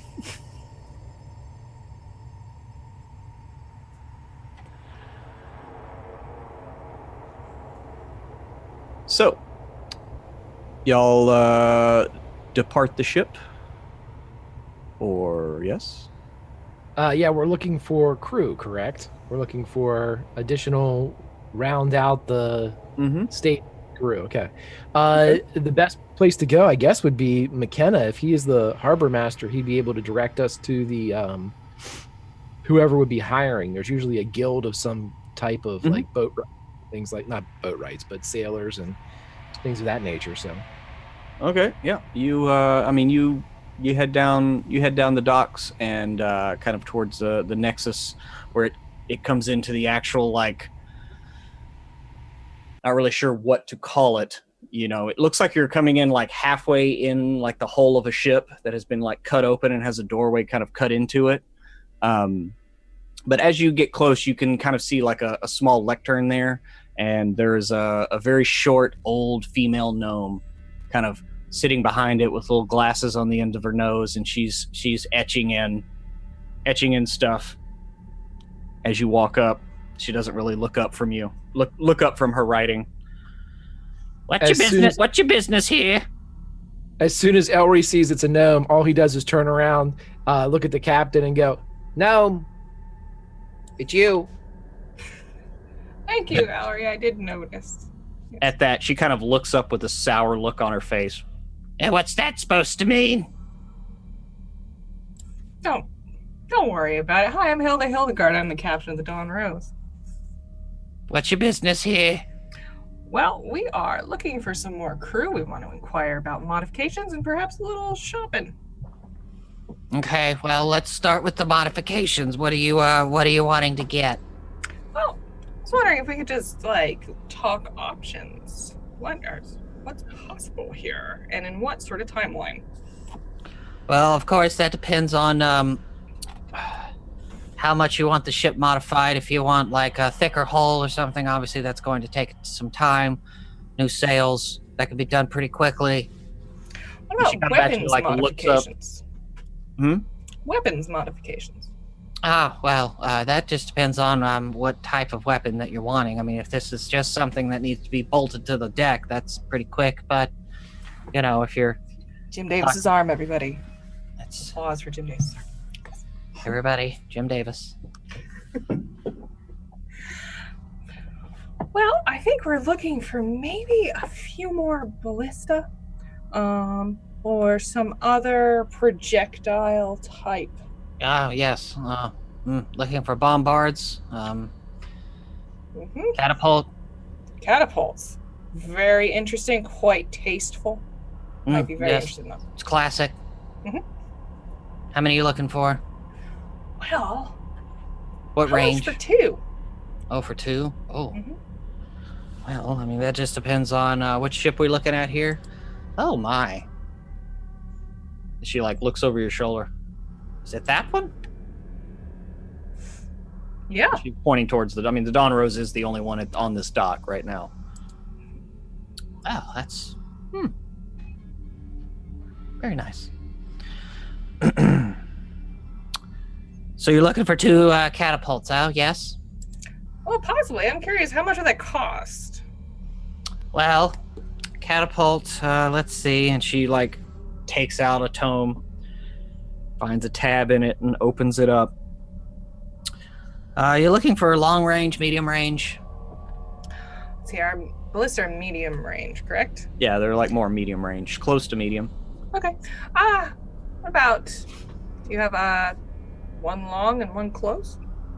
Maybe? Something like that? Oh, we have all ranges. Yes, we could do a long range. What are you thinking? 4 aft? Let's say 4. Sounds good. You want the long range in the front then? Sure. Yeah, okay.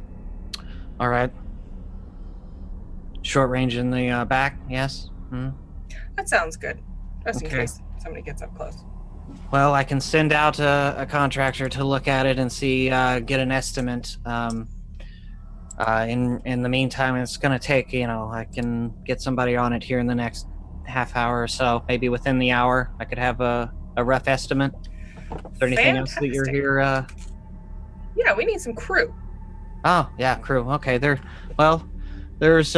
always just crew in the common drinking area. There's people that are just here looking for work, but if you're looking for something more guild-oriented, people who have been vetted, you can go to the right man. It's right down here on the left. It's the branch here, but I don't know. They're a bit overpriced. So you'd go with just the drinkers? Well, I mean, they are drunks, so it's all a crapshoot there. Well, a little bit, but being a little drunk never hurt anybody, did it? Or maybe it did. I don't know. But you would definitely cock their head at that. Well, in that case, I think Hilda says that she smells something that needs a bargain.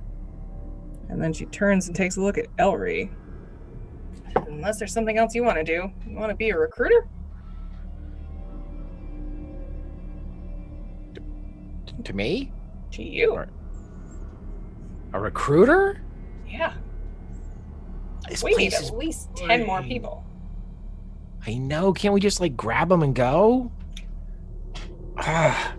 Kidnapping is expressly forbidden on Keeper Station. There's a contingent of FTL guards here, so you keep it in line. We don't have to call them. Okay. Have you You seem to know everything. Have you seen a boat by the name of the Harlequin's Embrace come through here? She kind of like spits. She's like, we haven't seen that boat in quite a while. It's that pirate. What's his name? Hackles? Yeah, something like that. Asshole Harkin, I think. Yes. Asshole Harkin. Yes. That sounds about right. Yeah, it's been a few years since I've seen him come through here. I hear he operates, more that way, towards Faustus and the Toho spheres, though. Okay. And what did you say, that there's people there's drunks that we can get, and then there's people at the Right Man? Yeah, the branch of the Right Man. It's you're gonna take, and she like points, and like looking inside, you can see like, again, these are the insides of ships, so they've been kind of like augmented, but it is a weird combination of just like landings and staircases and then open spaces in between. She's like, okay, you're gonna go up these stairs and then across that landing to the second story of the you see that yellow ship over there? It's the second story of that ship. You're gonna go up inside that, up to the second floor. Right, man. It's on the left. And okay. They've at least their guys are probably sober. But again, slightly overpriced. If it is all right with you, Elry, I would like to accompany you. Besides, Alien needs to stretch his legs a little bit. Okay. Oh, don't be like that. Why don't you feed him? Rub it behind his ears. He really I'm not likes touching that. him. I'm not touching him. He wants to be your friend. He Let him doesn't. thank you. Oh, then- look at that little guy. That's when Nicole's gonna like grab like the little I don't know what that thing is called, the little, I don't know, snuggle thing. And he's gonna like present it in front of Elry, like right in his face. Just pet him a bit. Sure, I'll pet him. And Elry spins one of his rings, and an invisible hand starts to pet Hellion. There. Ooh, coochie coochie coo. And Nicole, you feel Hellion like start to like let out kind of a purr as he like nuzzles his head, and you can kind of see his fur moving a little bit from some unseen force. See, was it that difficult? Next time we will work on you actually touching our new friend. Oh, it's Get in the way, Nicole. You shouldn't be here. yeah. The female gnome actually like looks up from her things. Oh, is that for sale? It's No, he is not for sale. He is a part of our family. Okay, well, you could make a pretty penny. And she goes back to her scribbling. As Elry's leaving, he kind of saddles up to the podium for a second and goes, real quick, just how much is going right for the hamsters? How much? Oh, well, I mean, if you're talking about, if you had a mesh set that you could maybe breed them, it's, I hear you, Elry. 200 to 500 gold, depending on the health and the age. You were not subtle about that at all. Elry. Good you have day. to leave. I'm a dock worker, sir. Good day, no. I said good day. Yes, sir. And she goes back to scribbling, and we got an order here. And she tears off a piece of paper, and an old dwarf kind of takes it and starts walking out towards the Dawn Rose. As y'all make your way inside. Elry's just going to head towards the direction that was described that he barely paid attention to, towards the Right Man, and he will swing up into his normal customary position on the shoulders of E404, and he looks very, very depressed, as there's no drinking to be had, there's apparently no fighting, there's no murder, there's nothing that needs stolen. He's like he's wasting away, and everything is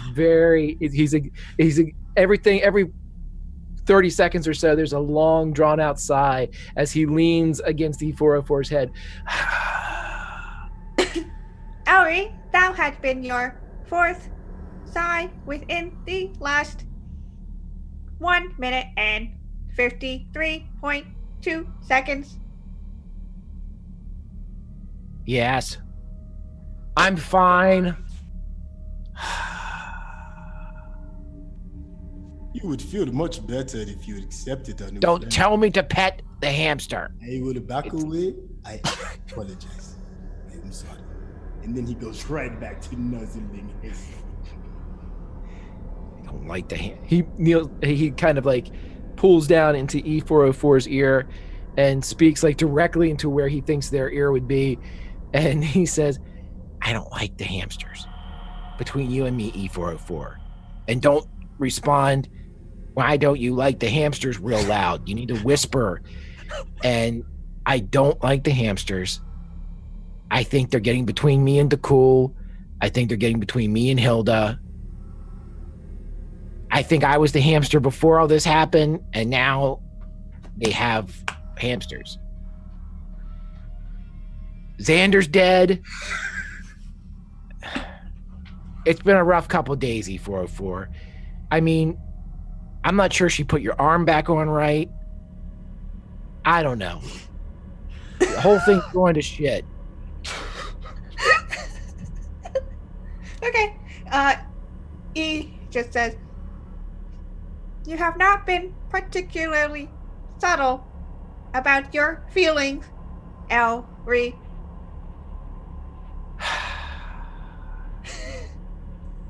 You're my best friend, E404. You know exactly where I'm coming from. Let's go here and buy some stupid sailors or whatever we're doing. He kind of does the awkward, like, they know that, like, people pat people on the shoulders as a comfort thing. Yeah. So they just kind of reach up and kind of dunk on Elvi's shoulder. It's probably Thank a little you. too heavy of a hand. Might have a small bruise. Yeah. Maybe It's all meant for love. Sorry. maybe we'll share a drink later for Xander. I still do not know why you keep insisting. Xander is dead. His vital It's signs okay. are perfectly normal. This is you're experiencing denial, E404, and it's fine.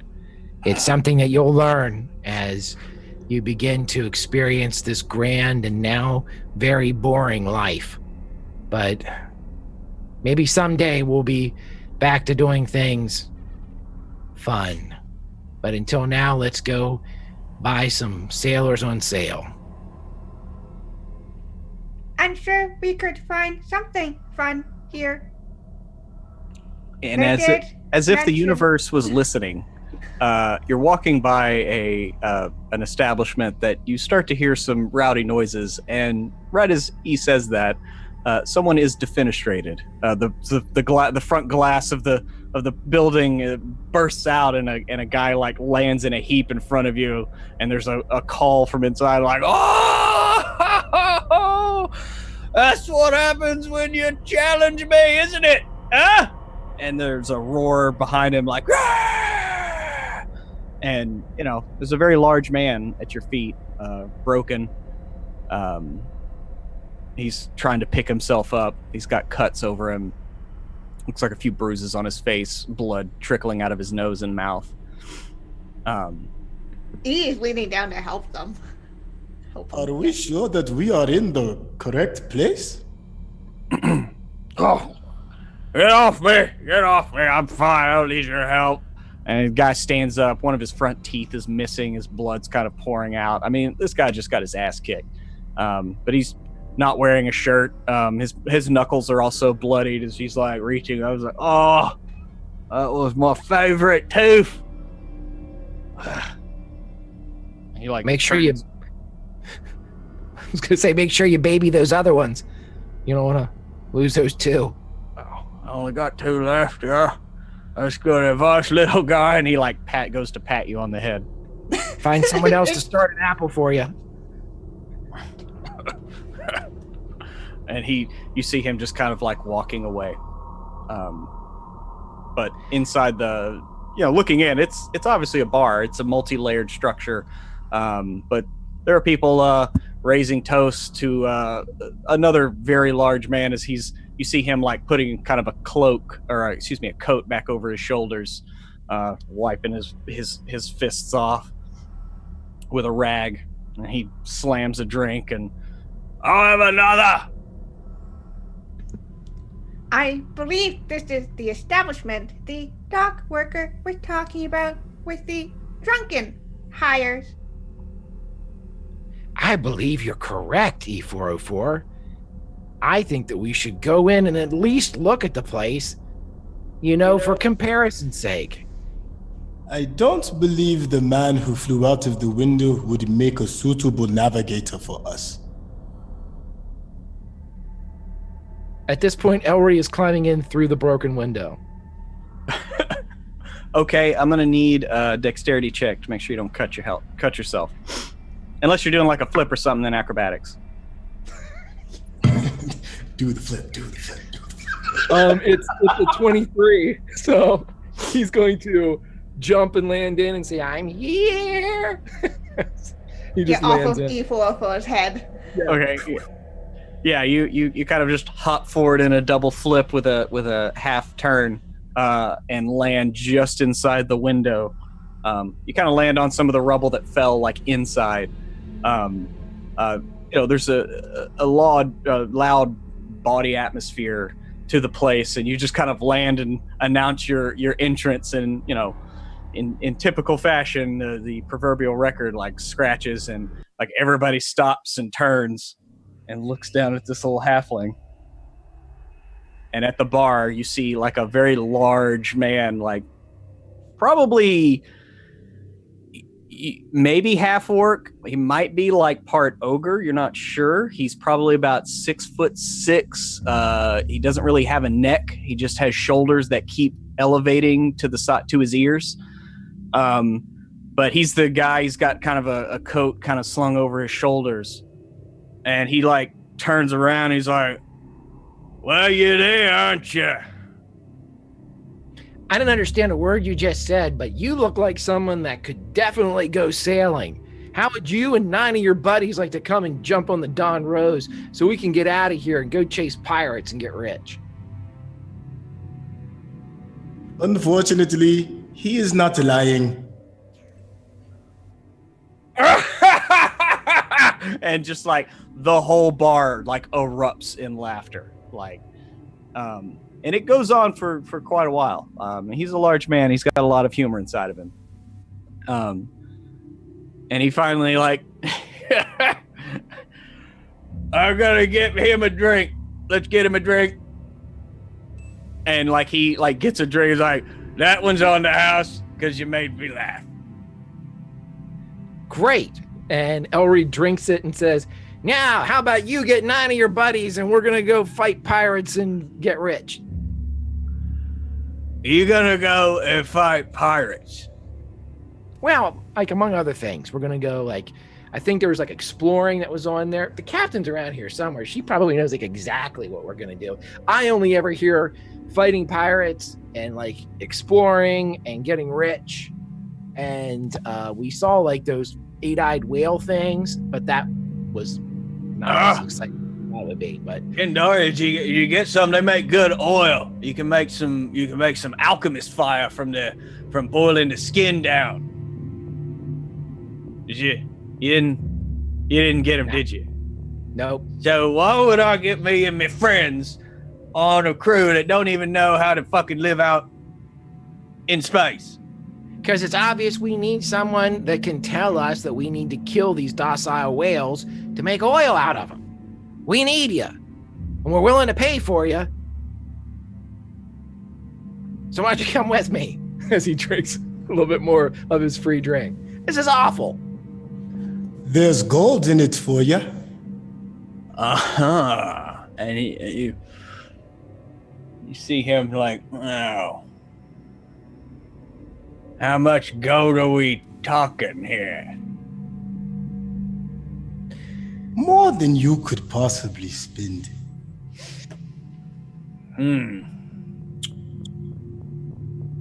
I'll tell you this. I've only had 4 fights tonight. I like to have at least 6 before I go home to my lady. If somebody that you know can beat me, I'll crew up with you. Oh, he turns immediately and looks at the other 3. Well, Elry, I know what you're thinking. I'm thinking I'm not doing it. I know. And you're looking at me and E404. And the captain. The captain kicks ass. Oh, I didn't even realize Hilda was right behind me. Yeah, she's here. She's here. She's I really questioning didn't her realize you were choice as a behind captain. Oh. I do not know if it is wise to choose this or any of the casters. I know we need casters on the crew as well. Would it be wise to see other options at the right man? Hey, Caster. Hey, we got a caster right over here. Hey, Caster, get down here. And you see like a kind of a scrawny human boy. He's maybe like 16. He comes up and he's like, what is it? What is it, Cole? What you need? Oh, they said they need a caster. Tell him. I'm caster. So Wait a minute. you can perform magic? And you see his eyes kind of go wide. He's like, no, I can't perform magic. Then why did you say you were a caster? Well, I'm caster. That's my name. He said, he just called me over here. What do you need? He's in. That guy, the big guy, 7 of their friends, and then we'll go find a real caster somewhere else.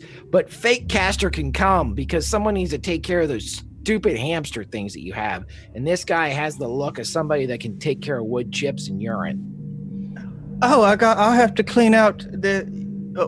I can handle the outhouses. I have to go clean them anyway. They put me on sanitation. I knew it.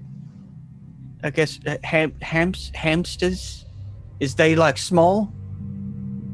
Sure. So they have like smallest droppings.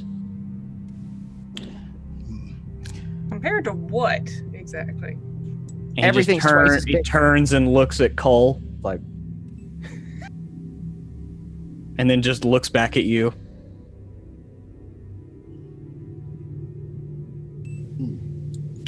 Well, Caster, we're gonna keep you in mind, but big boy Cole over here, I suppose it's a question that's going through my head, which is why would we want you on our ship?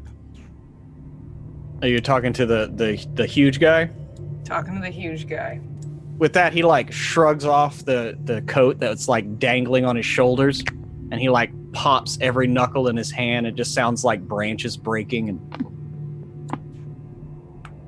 Pruitt, you know I hate it when you do that. I know. Yeah. I've been waiting to do that. You're like, well, why don't you bring out somebody for me to fight, and I'll show you why I'm gonna be on your ship. How many people are in front of us?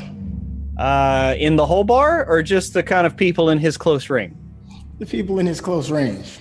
It looks like there's about a half circle of about 10 to 12 people that are all kind of backslapping and yucking alongside everything he does, and looks like are part of his kind of like inner circle that just does whatever he wants. I mean, he's a full like their heads don't come up to the top of his like shoulders, so he's literally like how tall is E again? 6'5"?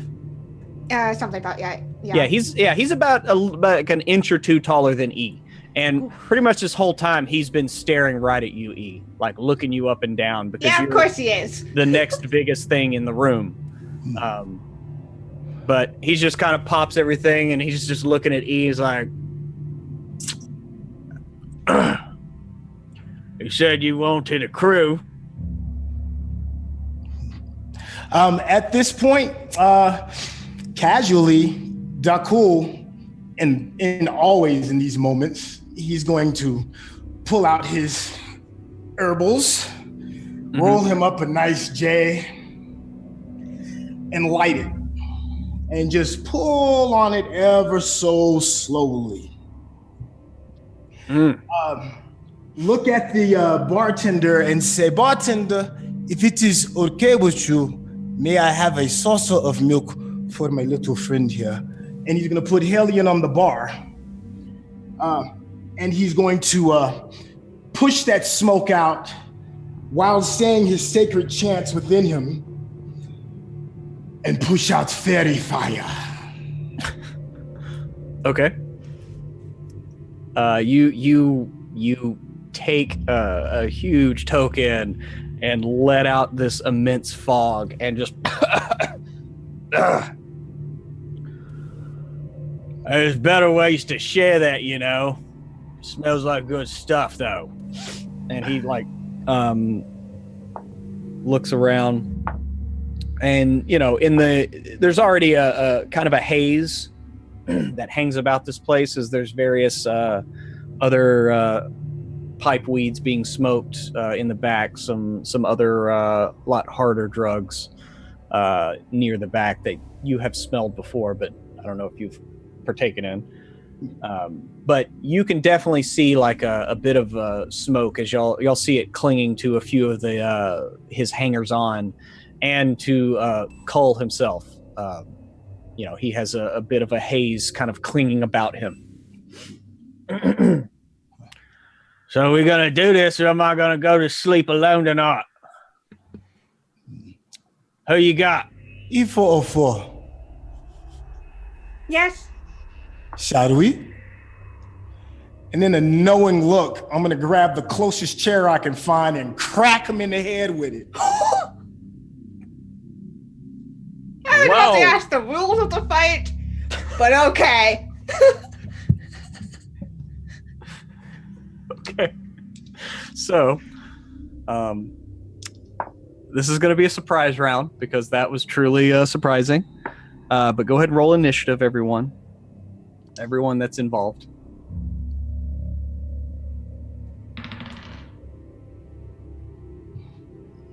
$14. 11. Okay. 14. 12 for Hilda, if she needs it. Okay. Yeah, you don't. If you're not participating, you don't have to, but at least you have your initiative order. So, Dakul blows this smoke out, and like I said, the whole time this dude is just sitting there, muscles on top of muscles. He's just looks like he's ready to like descend with some hurt, and then out of nowhere, Dakul, go ahead and give me an attack roll. And yeah, just add your strength modifier. Strength modifier, hold on. 11 plus, I'm looking for my strength, I'm sorry. It's a 12. 12? Okay. Yeah. He's sitting there with his arms crossed, and the chair just like shatters over his left arm, and he doesn't even move. Like, he doesn't blink. And he just kind of like looks at you. E, do you do anything? Hilda, do you do anything after Dakul does that? E literally just wants to know the rules. So E, you're not doing anything? They're gonna ask. Okay. Okay. May we have the rules of this fight, as in what is allowed and not? Well, as you already was demonstrated by your compatriot, chairs are allowed. Anything in the bar is allowed. But this is kind of a mano-a-mano type thing, and I want to fight you. So I'm going to let that slide for now. And he like turns and looks at you, Dakul. He's like, but we'll talk later. If you don't mind. No, sir. By all means. E404. Good luck. And he like unlimbers his hands a little bit, pops his knuckles again, and starts stalking towards you. So that's the end of the surprise round. So E, you go first as he's moving in towards you, and it looks like he's reaching out to try to grab you. Okay.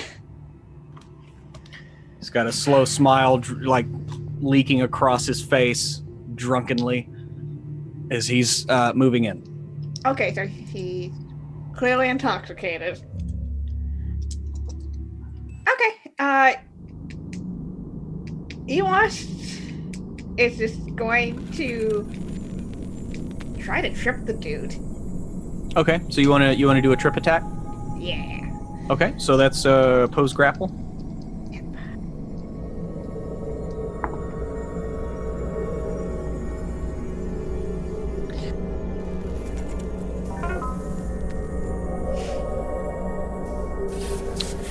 So what'd you get for your athletics check? It's a fucking nat 1. A nat 1. Okay, and I thought I rolled crappy. Okay, yeah, you reach in to try to grab him by the upper body and like swing your leg behind him, and he totally sees it coming and just kind of steps and broadens his stance a little bit and kind of locks down with you, and he just kind of chuckles under his breath like, "Better luck next time." And it looks like he's trying to reverse and do the exact same thing to you. So I'm going to need either athletics or acrobatics as he's trying to trip you to the ground. That's a 15. 15. Okay, I got a 17. God So damn it. he manages with just pure strength as you're like trying to like just wrench him to the side. He like steps around you and just uses your own momentum, and you go tumbling to the ground. So now he's like pinning you to the ground, and it looks like he's about to start wailing on you. But it is your turn now. Okay, so he's on top of me. Mm-hmm. And he's like, yeah, you're laying flat on your back. And he's like trying to get your arms locked away. And it looks like he's trying to get you in like an arm bar kind of deal. Okay. I am going to try to will my hand into a hammer. Okay. Yeah, give me a give me an intelligence check. As you're sitting here and you're thinking back to what Hilda did to like slide that thing out of the way, and That is a 22. yeah, you remember like Hilda remember that one panel that instead of popping out, if you slide it to the side and then pop it, and like you look at it and will it, and you see it kind of slide to the side, and your hand goes and pops into a hammer hand. Okay, cool. Oh, what's that now? And you can go ahead and make an attack. Okay. We'll just say that changing your hand is like a bonus action. Now she is rolling with advantage, right? Because of the fairy fire, right? Yeah. Well, now she's rolling with advantage because of the fairy fire. Yes. Okay. But I'm sorry, you are also prone. Yeah, so that nullifies that. cancels out. Regular. Okay. They're just gonna try to shove the guy off as much as they like hit the guy. I mean, are you gonna hit the guy or do a shove? I am going. I'm actually gonna shove them. I'm gonna shove them off. Goddamn! Like my player self was like, hit him, but no. I mean, you saw the last guy that got thrown out. He looked like he was punched in the face a lot. I mean. Yeah, but he's gonna shove him off. Okay, well then we're gonna need another athletics check as you're trying to shove him and break the grapple. 21. Okay, yeah. So he's going to try to get your right arm into like an arm bar, like twist your wrist around. And right as he had it twisted around, your hand morphs and slips out of his grasp, and it catches him off guard, and you turn your hand into a hammer and just kind of punch out with it, and you catch him right in the chest, and he staggers back away from you. And so you still have your move, so you could stand up if you would like. Yep, I should definitely stand up. Okay. So you have stood up, and that is the end of your action. He comes forward and looks at you. He's like, "All right, now we're getting somewhere." And you see him like reach behind his back, and he like comes up, and his hands looks like he's slipping on these like big brass knuckles that look pretty nasty. Like on each knuckle, it doesn't look like brass. It's some heavier metal. And he's like steps up, and he's gonna take a couple swings at you. As he's going to take a swing at you, but you see him start to like, "All right, let's do it!" And he kind of screams, and spittle flies out of his mouth. And that's going to be a 22 to hit. Yup. Okay. That's 11 damage as he comes Jesus forward Christ. and catches you right in the chest, and you hear this loud clang! Like a ring as these knuckles hammer into your chest. Speaking of 11, Pruitt, at this point, I would like Elray to scoot back 11 feet from E404. Okay. You move back. And it is now your turn. As this guy is now frothing and screaming, and spittle is flying out of his mouth. Veins are bulging out everywhere on his head, his neck, his back, his shoulders. He's thoroughly entranced in battle. Cool. Okay. As you see the dent go into E4 chest, there's like a whirring sound. Mm-hmm. Probably got a little too close to some of those gears. Mm-hmm. And hitting those gears may have kicked something into action. As there is kind of a whir and a few clicks. As he kind of, after having gone back from the force of this, kind of straightens up. As smoke starts to rise, as their metal starts to heat up, as their eyes start to glow with the red light of their rage. All right, let's do this shit. I am going to fucking hammer this dude. God damn it. And and so remember, you do have advantage. Yep. Okay, so that was a 19. A 19 does hit him. Cool. So with that first rage, I'm also activating my my aura. So that's thing. So that's 8 points of bludgeoning damage from the warhammer, plus another 2 points of fire damage. And your warhammer is not magical, correct? Not magical. Cool. All right. Yeah. So you swing your hammer in and catch him right in the side as he's going to take another swing at you, and he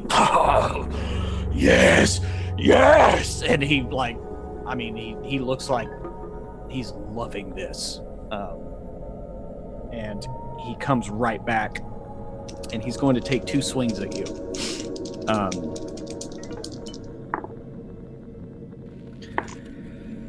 Wow. So first one, and he's just swinging wildly at this point.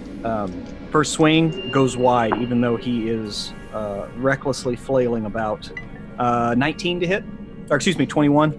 That does hit. Mm-hmm. So with the second attack, he connects, and that's going to be another 9 damage. As he misses with the first, like left cross, and just brings a hammer fist down, catches you right in the shoulder. And all the while just frothing and screaming like, "Let's do it! Come on! Hit me!" Okay. Yeah. They're gonna... And by the way, everyone feeling that the temperature of E, like all of a sudden a ring just kind of pulls away from the diameter or the radius of the E, kind of backing up, like people are like, "What the hell? Oh my god!" oh, and you see like some people with like kind of sunburn, like almost like sunburned faces, noses red. You know, somebody's clothes that are old and dry like start to smoke a little bit. You're like, what the hell is this? You know, but everybody kind of spreads out a little bit away from E as the bar kind of clears out some. Just so you know. Awesome. Yeah, we're gonna do that again. Activating that Stormer, so 2 points of damage right off the top. Okay. That is a 17. 17 just hits. Cool. God damn, 17 AC. That's 12 points of bludgeoning damage. Okay. All right. Yeah, you bring your hammer in and you hit him right in the gut. And I mean, you've hit people in like full plate before, and this guy's wearing pants and boots, right? He's not even wearing a shirt, and like hitting him in the stomach, it feels like hitting someone with like armor on. I mean, he is just nothing but like muscle.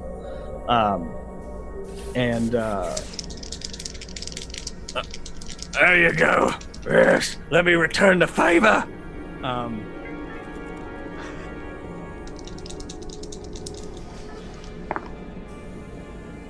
Okay, second one hits. Roll double ones on the first attack. That's special with advantage. This one, that's 10 damage as he swipes and hits you like right across the jaw. He's still standing, looking pretty bad though. God damn it. Okay. Yeah, he's taking this other blow. Kind of noting everything. Mm-hmm. And they say, calculation have been included. Termination is imminent. I'm gonna aim for the frickin' kneecaps. Okay, so you're doing like a called shot kind of thing? Okay, so that's gonna nullify your advantage to hit. That's still a dirty 20. Dirty 20? Okay, you're gonna hit. Go ahead and roll damage. That is max damage. Nice. So that is a 14. Also activating the aura again. So 14 bludgeoning 2.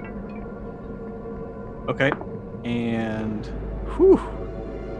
Yeah, you clock the guy in the knee, but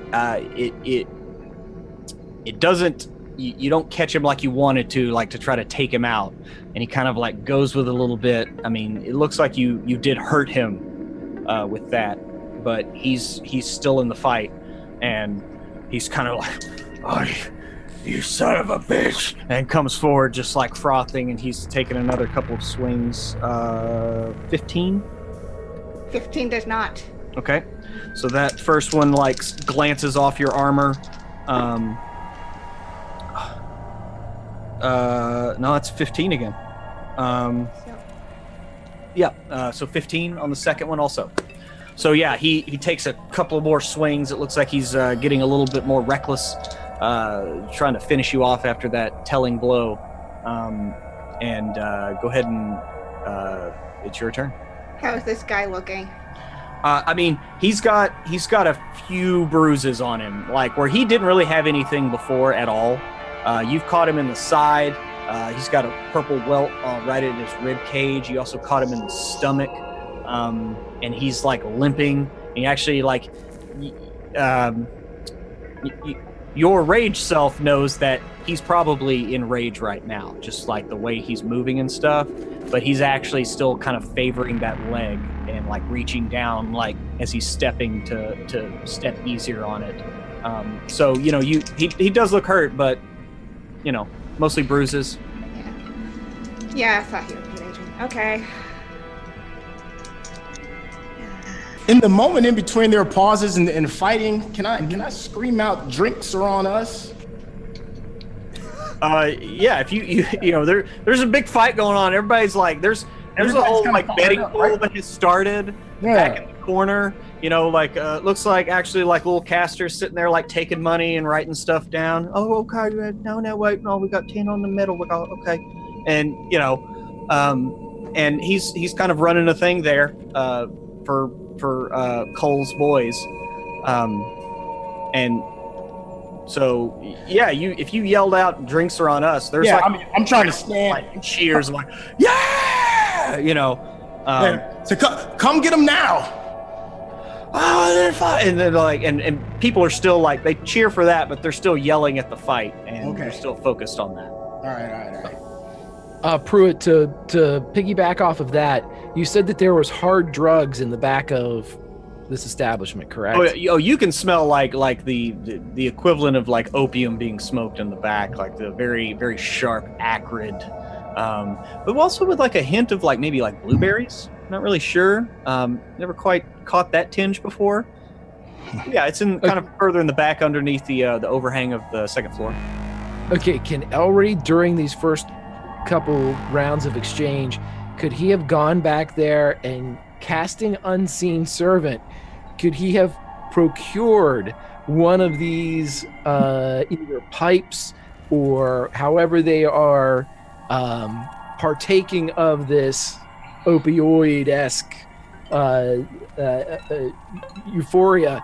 He wants to grab that implement and he wants to now once again, I was reading through the Unseen Servant spell. Uh-huh. And it says that the Unseen Servant can perform simple tasks that a human servant could do. Yep. And so I know that all my human servants can inhale drugs. Part of the prerequisite that I have for all of my human servants. So what I would like my Unseen Servant to do is take a huge, like an OD level of opium or whatever with the blueberry stuff into his system, and during these rounds I want him to move in front of big guy, and when it looks like right now when E404 is like staggering up there, I want the Unseen Servant to do right in front, like nose to nose with this guy, and just go and blow that shit in his face. Okay. So yes, it looks like just like a swirl of smoke kind of makes its way across the bar. Y'all see? It's just like there's just like I said, it's like somebody blew like a weird smoke ring or something, and it just kind of tumbles across in between E and this giant of a man, or half orc or half ogre. Again, you're not really sure just because of the size, and it tumbles out and like hits him square in the face, and yeah, he kind of like, oh, that's a good crop, and he like kind of like breathes it in and yells that out and continues the fight. So it is now E's turn. How close is the window? How close is the window? Like, I don't know, like 10 feet to your left. Could I toss the guy out onto the window where the broken glass is? I mean, you could like move and try to shove him out the window. Sure. Yes, that's what I want to do. Okay. Are you doing your fire activation thing? Yeah. Okay. So you do that, and then so it's gonna be a shove. So give me another athletics.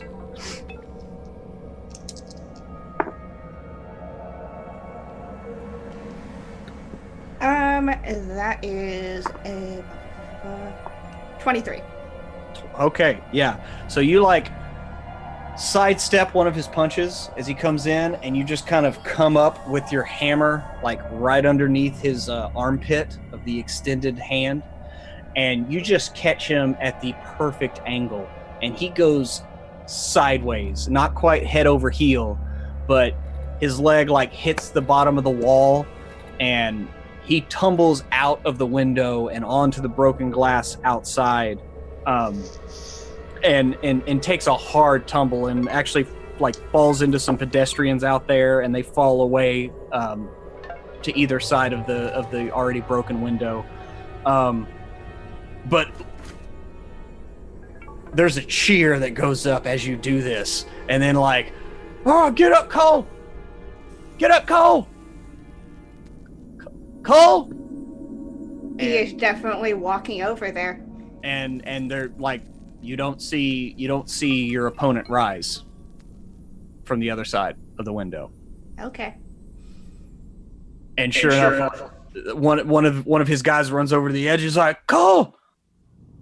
And turns around and looks at E, and his eyes get really big, and he's like, we have a new champion! And rah! There's like a roar in the bar. Yeah, he's ignoring this. Oh wait, you just activate. Okay, that guy, he yells that, and he's like, ow! And he like backs away from E, like as he starts to realize that his arm is like getting really hot. Yeah. He's ignoring this. He's going outside. He's actually probably stepping through the window. Okay, so y'all see E like step over the window, and what are you? What's your next move there, E? Oh, E is standing over top of this guy. E is still enraged. I'm gonna grab Hellion off of the bar table and wrap him back around me again. Okay. Yeah, And- If Hilda sees this, she is going to, quick as she can, cast Sanctuary on the dude. Okay. Just in case. So you cast he doesn't Sanction. murder this potentially loyal strongman. So I believe what Sanctuary, they have to pass a Wisdom save in order to attack. Yes. Okay, That's so wisdom save. so E, give me a Wisdom saving throw. Yes. DC is... The dice are telling the story here because I got a 5. Oh. Great. So yeah, no, DC is like 13. Okay. So yeah, you Hilda steps forward and mutters some words. In order to get near him, you're going to take 2 fire damage. But I know you don't care about that. No. Well, I can do it within 30 feet. I was thinking about just going, right. standing out the window. Oh, okay. And doing it from there. Okay. Well, yeah, you utter some divine words, and a small bit of light kind of spills over him. And E, you like stand over him and raise your hammer, and you're just standing there like Termination. Yeah, termination must be completed. Termination must be completed. Termination must be completed. That just goes on for a while. Well, what happens if you don't attack somebody? And then after about 6 seconds, you kind of see as just there is a very loud whirring sound as the red starts to fade. And the hand goes back into her hand and kind of just collapses. Okay. So yeah, E kind of collapses on top of Cull. And everyone in the bar is just like, "Ah!" We had a double KO! Ah! And they're all like screaming like this is probably like the most epic fight. You know, I mean, y'all saw this guy when you came in. He didn't have a lot of marks on him. He had a couple of scars, but he's probably been the champion here for quite a while.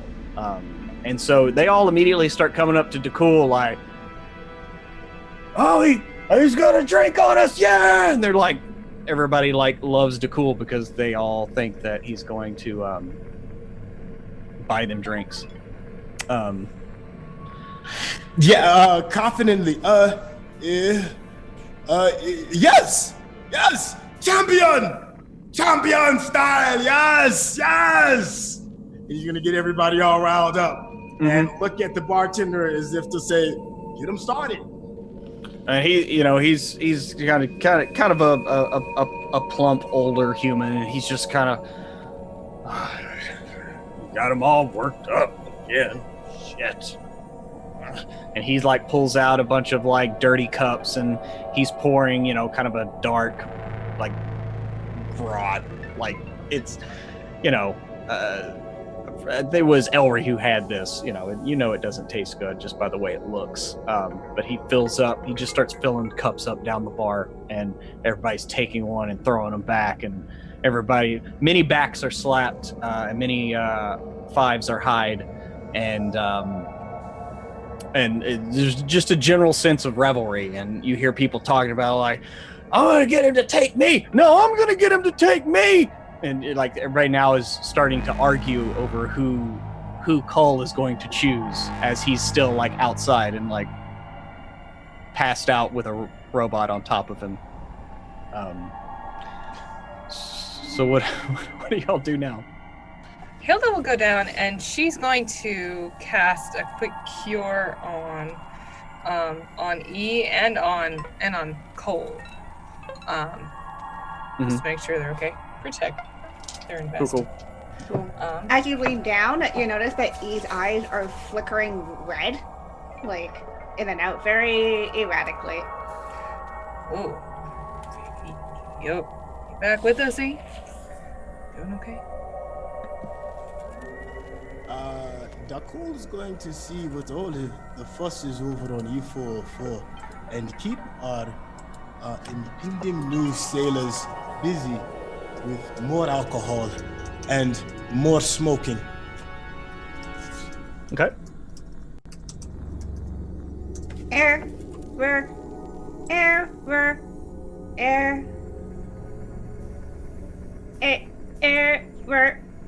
This is what you're hearing. Okay. Well, Hilda will give her a pat on the back. While on the front, she takes a very small hammer and goes to one of your deepest dents and sort of just brings it over. And you get back what would fully be 9 points of damage. Okay, so you heal 4. And then she does the same thing for Cole. And he gets 10 points back. Okay, yeah, you whisper some words over him, and he and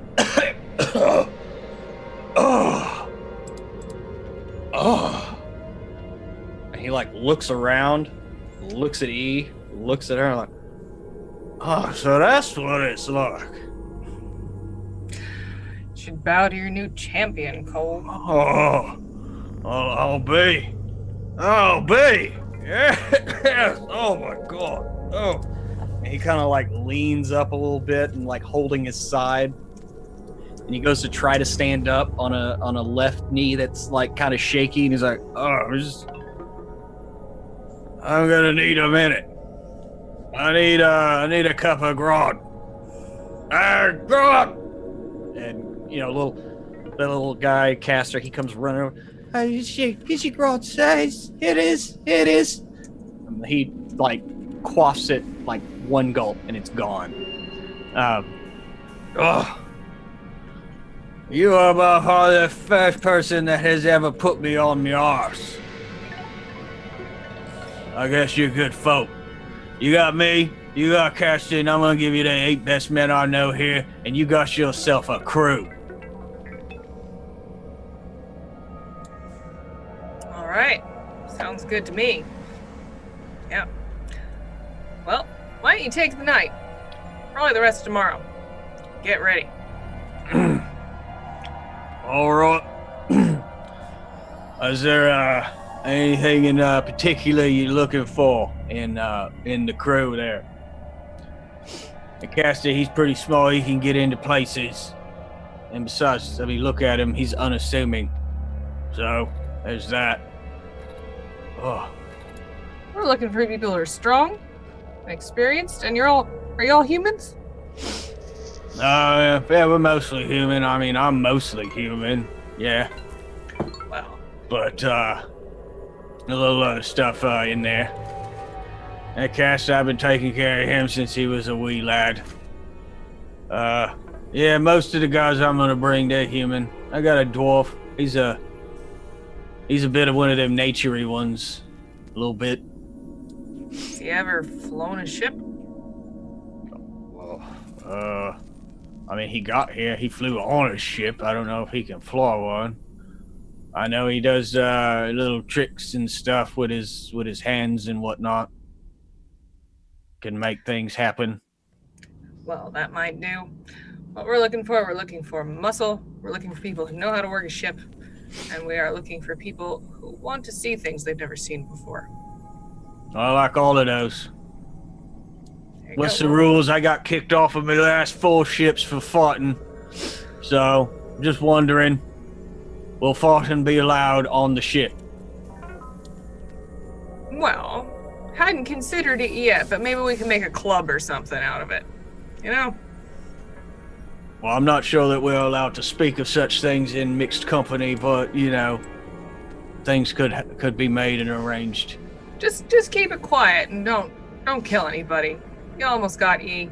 They're very important to me. On you. He points right at you. He's like, I'm gonna need a rematch out of you. I never quite been hit like that before. It was exhilarating. That's the right word, right, Caster? yes, sir. It's the right word. Yeah, E is still a little on the fritz. Okay, well, I guess is it like that after a good walloping? I suppose. Might just need a nap or something.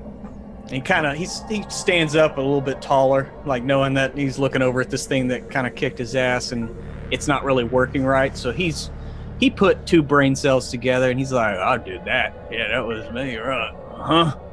And he kind of limps over to the bar and there's people slapping him on the back and, you know, they give him another mug.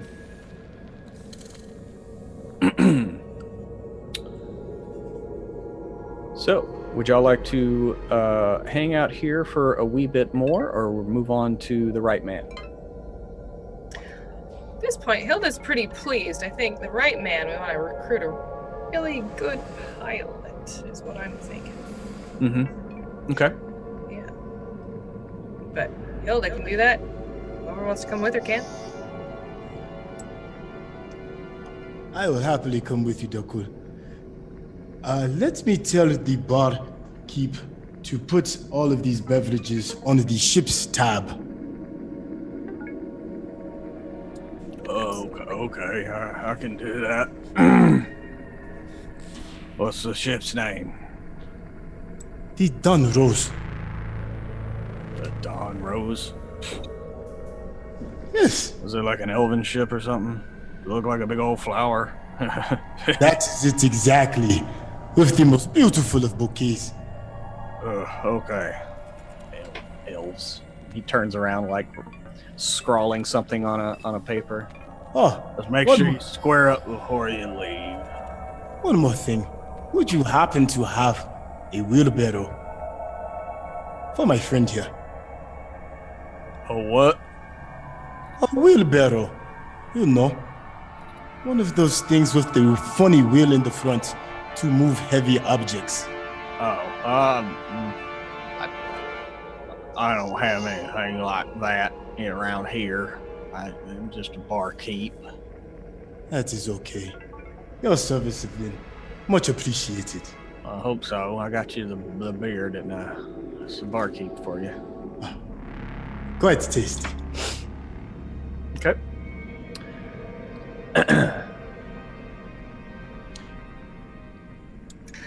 Well, Cole, wondering if the first order of business you can bring E back to the ship.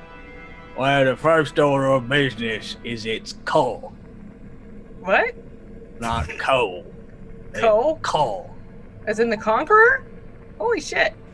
Well, I ain't never been called no conqueror, but I've always been called Cole. It's what I do.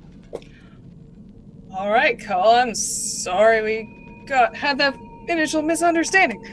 It's Cole. okay. I've been told I am not the most. And he kind of looks at Castor.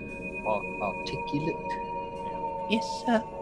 I'm not the most articulate person, although I am trying to better myself. Well, that's the best we can all do, Cole. Do you mind taking E here back to our ship? Yeah, like right now? Yeah, I could do that. Already on the clock, eh, Captain? Just a bit. I mean... All right, and he kind of like stretches up and chugs down another beer and goes over to E and picks them up. Question mark? His knee like gives out. Oh God! Okay. It really wrapped me on the knee there.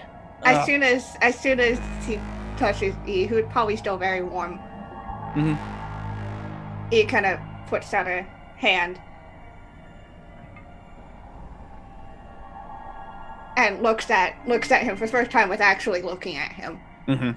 Yeah, y'all's faces are like almost face to face. Like, What happened? and Cole's like turns around and looks at Hilda and like turns around. I obviously hit you pretty damn hard. Is what happened. You just hit a little bit harder. Did I win? Well, I'll say, yeah, you won. Oh, And now your captain gonna make me take you back like we just like got married or something, and you gotta take you across the threshold. I do not know what that means. I do not participate in any form of matrimonial ceremony. No, marriage. Not, I don't know what matrimonial is.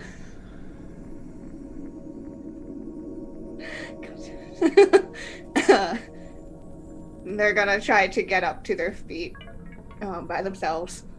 Okay, he actually extends a hand, like, Oh, yeah, they'll take the hand. and he pulls E up to their feet, and he like gives you a. If you're all right, then I'm gonna go back to my carrying on. So carry on. And he turns around and hefts his bulk back inside, to more backslapping and people talking about, like, did you see that? It started burning my face. Literally started burning my face. And they're just exchanging their different versions of the fight they just saw. Yeah. He kind of looks at their friends. I don't think I feel well. I'm going back to the ship. You did good, E404. Excellent. We are so very proud of you. You were a lot tougher than I thought you would be.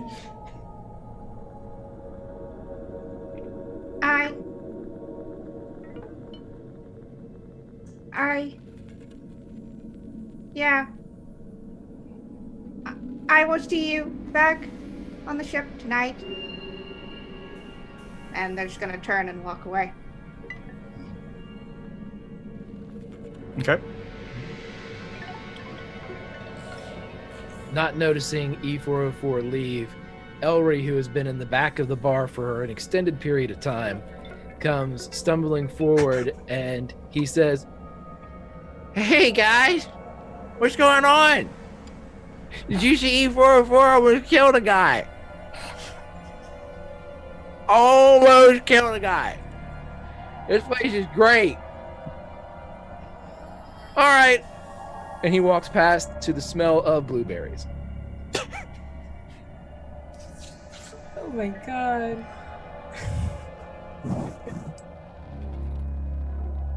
Okay. and Well, Nicole, it seems like we might not be getting much work done today. I was thinking the same thing. I think we deserve a little R&R. What do you say? Yes. You lead, and I shall follow. I'm gonna go find Ellery and his blueberries. Okay. So you are going to rest and recreate as opposed to go to the right man? For now, I think so. Okay. I think we all need some rest. In that case, as we see 4 walking slowly back to the Dawn Rose, and we pull back on the leaking mug, which you can't really see that, but there is a sign that's kind of half hanging by one chain. And we just pull back out of the bar as revelry and smoking ensues. And with that, we're going to go ahead and come to a close on this episode of Starward Bound. As the crew bonds with their new crew that they just witnessed a fight to join. And so get to know your new compatriots, maybe work out pricing before you black out. But we'll find out next week where we will go from here. And with that, let's go around to cast and crew and see how they liked it. So we're going to go in reverse order. So we're going to start with you there, Greg. How was it? Where you at on the internets, and what's going on? Oh, I had a blast. I love playing with these people. I love watching a throwdown, like toe-to-toe, old school, like Liam Neeson bare knuckle fight. Just punch, take it. As it goes, there's no finesse. It's just a straight up slugfest. I also really dig what's going on with E404. I like this. Kiana's working on some really interesting stuff, and I love it. Love playing with you guys. Grimjack21502 on the Twitches and the Twitters. Tonight, you can obviously find me here or on WebDM doing Starward Bound, a little Spelljammer tomorrow with this guy as we do some Call of Cthulhu over on Encounter Roleplay from 1 to 4. On Fridays on my own channel, Grimjack21502, at 2 p.m. Eastern Time, you can see Tales from the Big Damn Verse, which is my Firefly RPG. We are on our second episode, and I'm enjoying it quite a bit. Saturday nights, you can find me on Wizards of the Coast doing a little learn by play on the D&D channel on Twitch, and then Sunday nights on my own channel, Pulp Cthulhu, 7 to 9 p.m. Eastern. But guys, get back here because, we got a robot, we're getting high, and now we have a crew. There is no stopping us. We'll see you. Yeah, no, ain't nobody gonna stop you now. Kiana, what happened? What happened? Oh man, that was so much fun. How far down did you get? I only got down to 10, which is about a third of their health, but I was kind of stressing because goddamn we talk about how the rage takes over the character, but there's so many times that I want to do a rage, but I know E would not. And It's just like, all right. It's a really E's such a fun character to play, especially with this crew. It's such interesting dynamics. And yeah, we're coming to some interesting points with E. This is the first time they've ever activated a rage for themselves. Mm-hmm. So something's changing. Yeah, something's changing, and it looks like there at the end you couldn't really turn it off once you turned it on. So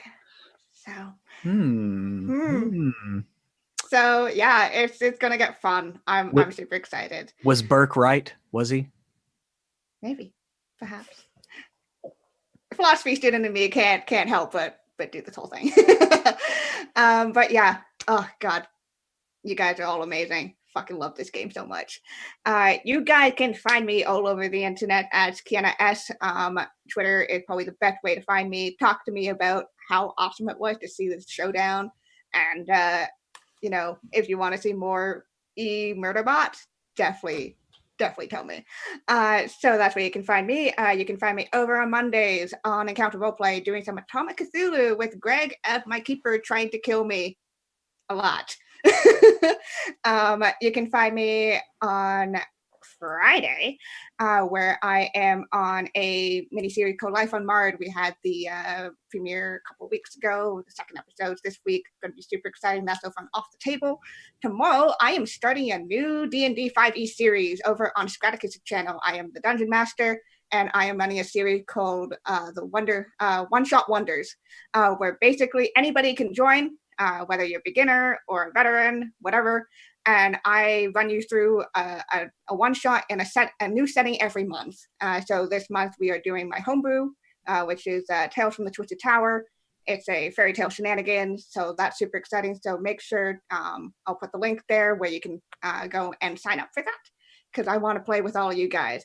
And I am on a podcast called Lady Slaying Dragons, where it's me and a couple of cool ladies having a roundtable discussion about all things RPG. So if you like hearing about that, also the links in the chat. And yeah, can't wait for next week. Always, always, always. Much love to all of you for this awesome fucking game in space. Awesome. Thank you. And take it over to Trey. Hey, man. You got naked again. Man, yeah. Becoming a trend. Yeah, but you know what though? It's going in an interesting place, man. So I'm kind of like you gave me some stuff to really think about, man. Like really think about, which I really appreciate. It's been really cool. And just like there's been so much growth with all the individual characters, man. It's fun to just see everybody like change and shift. But nothing can change and shift you like in that movie Snatch, when your bare knuckle fighter gets knocked out and you got to sit there and think about what's going to happen to you now that your prize fighter is laid out. That was that moment that I was having going in my head. And we are now fucked. Looking at all of each other like, we might have to do something. Yeah. So that was a really cool moment, because we were all like, I have no idea how this is going to end. If we can even get away. So thank you for that moment. Once again, my name is Sintel. You can reach me in the Twitter sphere at Sintel and on Instagram at Sintel. My quick little shout out to our little nonprofit organization called Lights Camera Discover, where we teach the filmmaking process and the art of storytelling to underprivileged kids. Please, if you have time, I'll drop a link into the chat. Check us out, and we're doing just some good things for the community. And thank you, everybody, for tuning in and checking out the show, cast and crew. It's all just one big family of just fun, and I'm just grateful, so grateful to be a part of everything. Awesome, man. Awesome. And finally we bring it around to Emma. How'd you like that? I loved it. Everybody's growing up. Ellery's getting all emo, and DeCool's like working the room like a champ, and the baby's growing up. You're walking off to the ship by yourself. You're discovering things that you didn't know you had, and the hamsters are a pain in the ass. It's great. Well, I love this game. One of them is. One of them is. Yeah. One of them is. Yeah. Hellion's a real handful. Yeah, it's great. I love this game. This is the only game I am on right now. Probably next week I'm going to be announcing something else.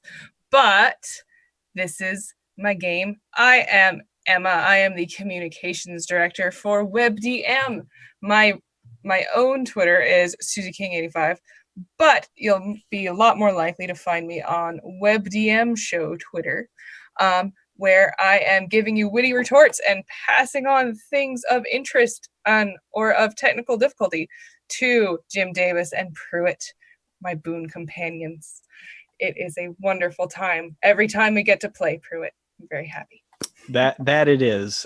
Thank you to the cast and crew for hanging out with us. Thank you to everybody out in chat. Love you hanging out with us. If you have that Amazon Prime sub, you get one a month for free. Send it our way. Why not? Just give us a month. Maybe you'll like it. Who knows? Also, if you want more WebDM, you can get it every day of the week. If you join our Patreon, we got our Wednesday show.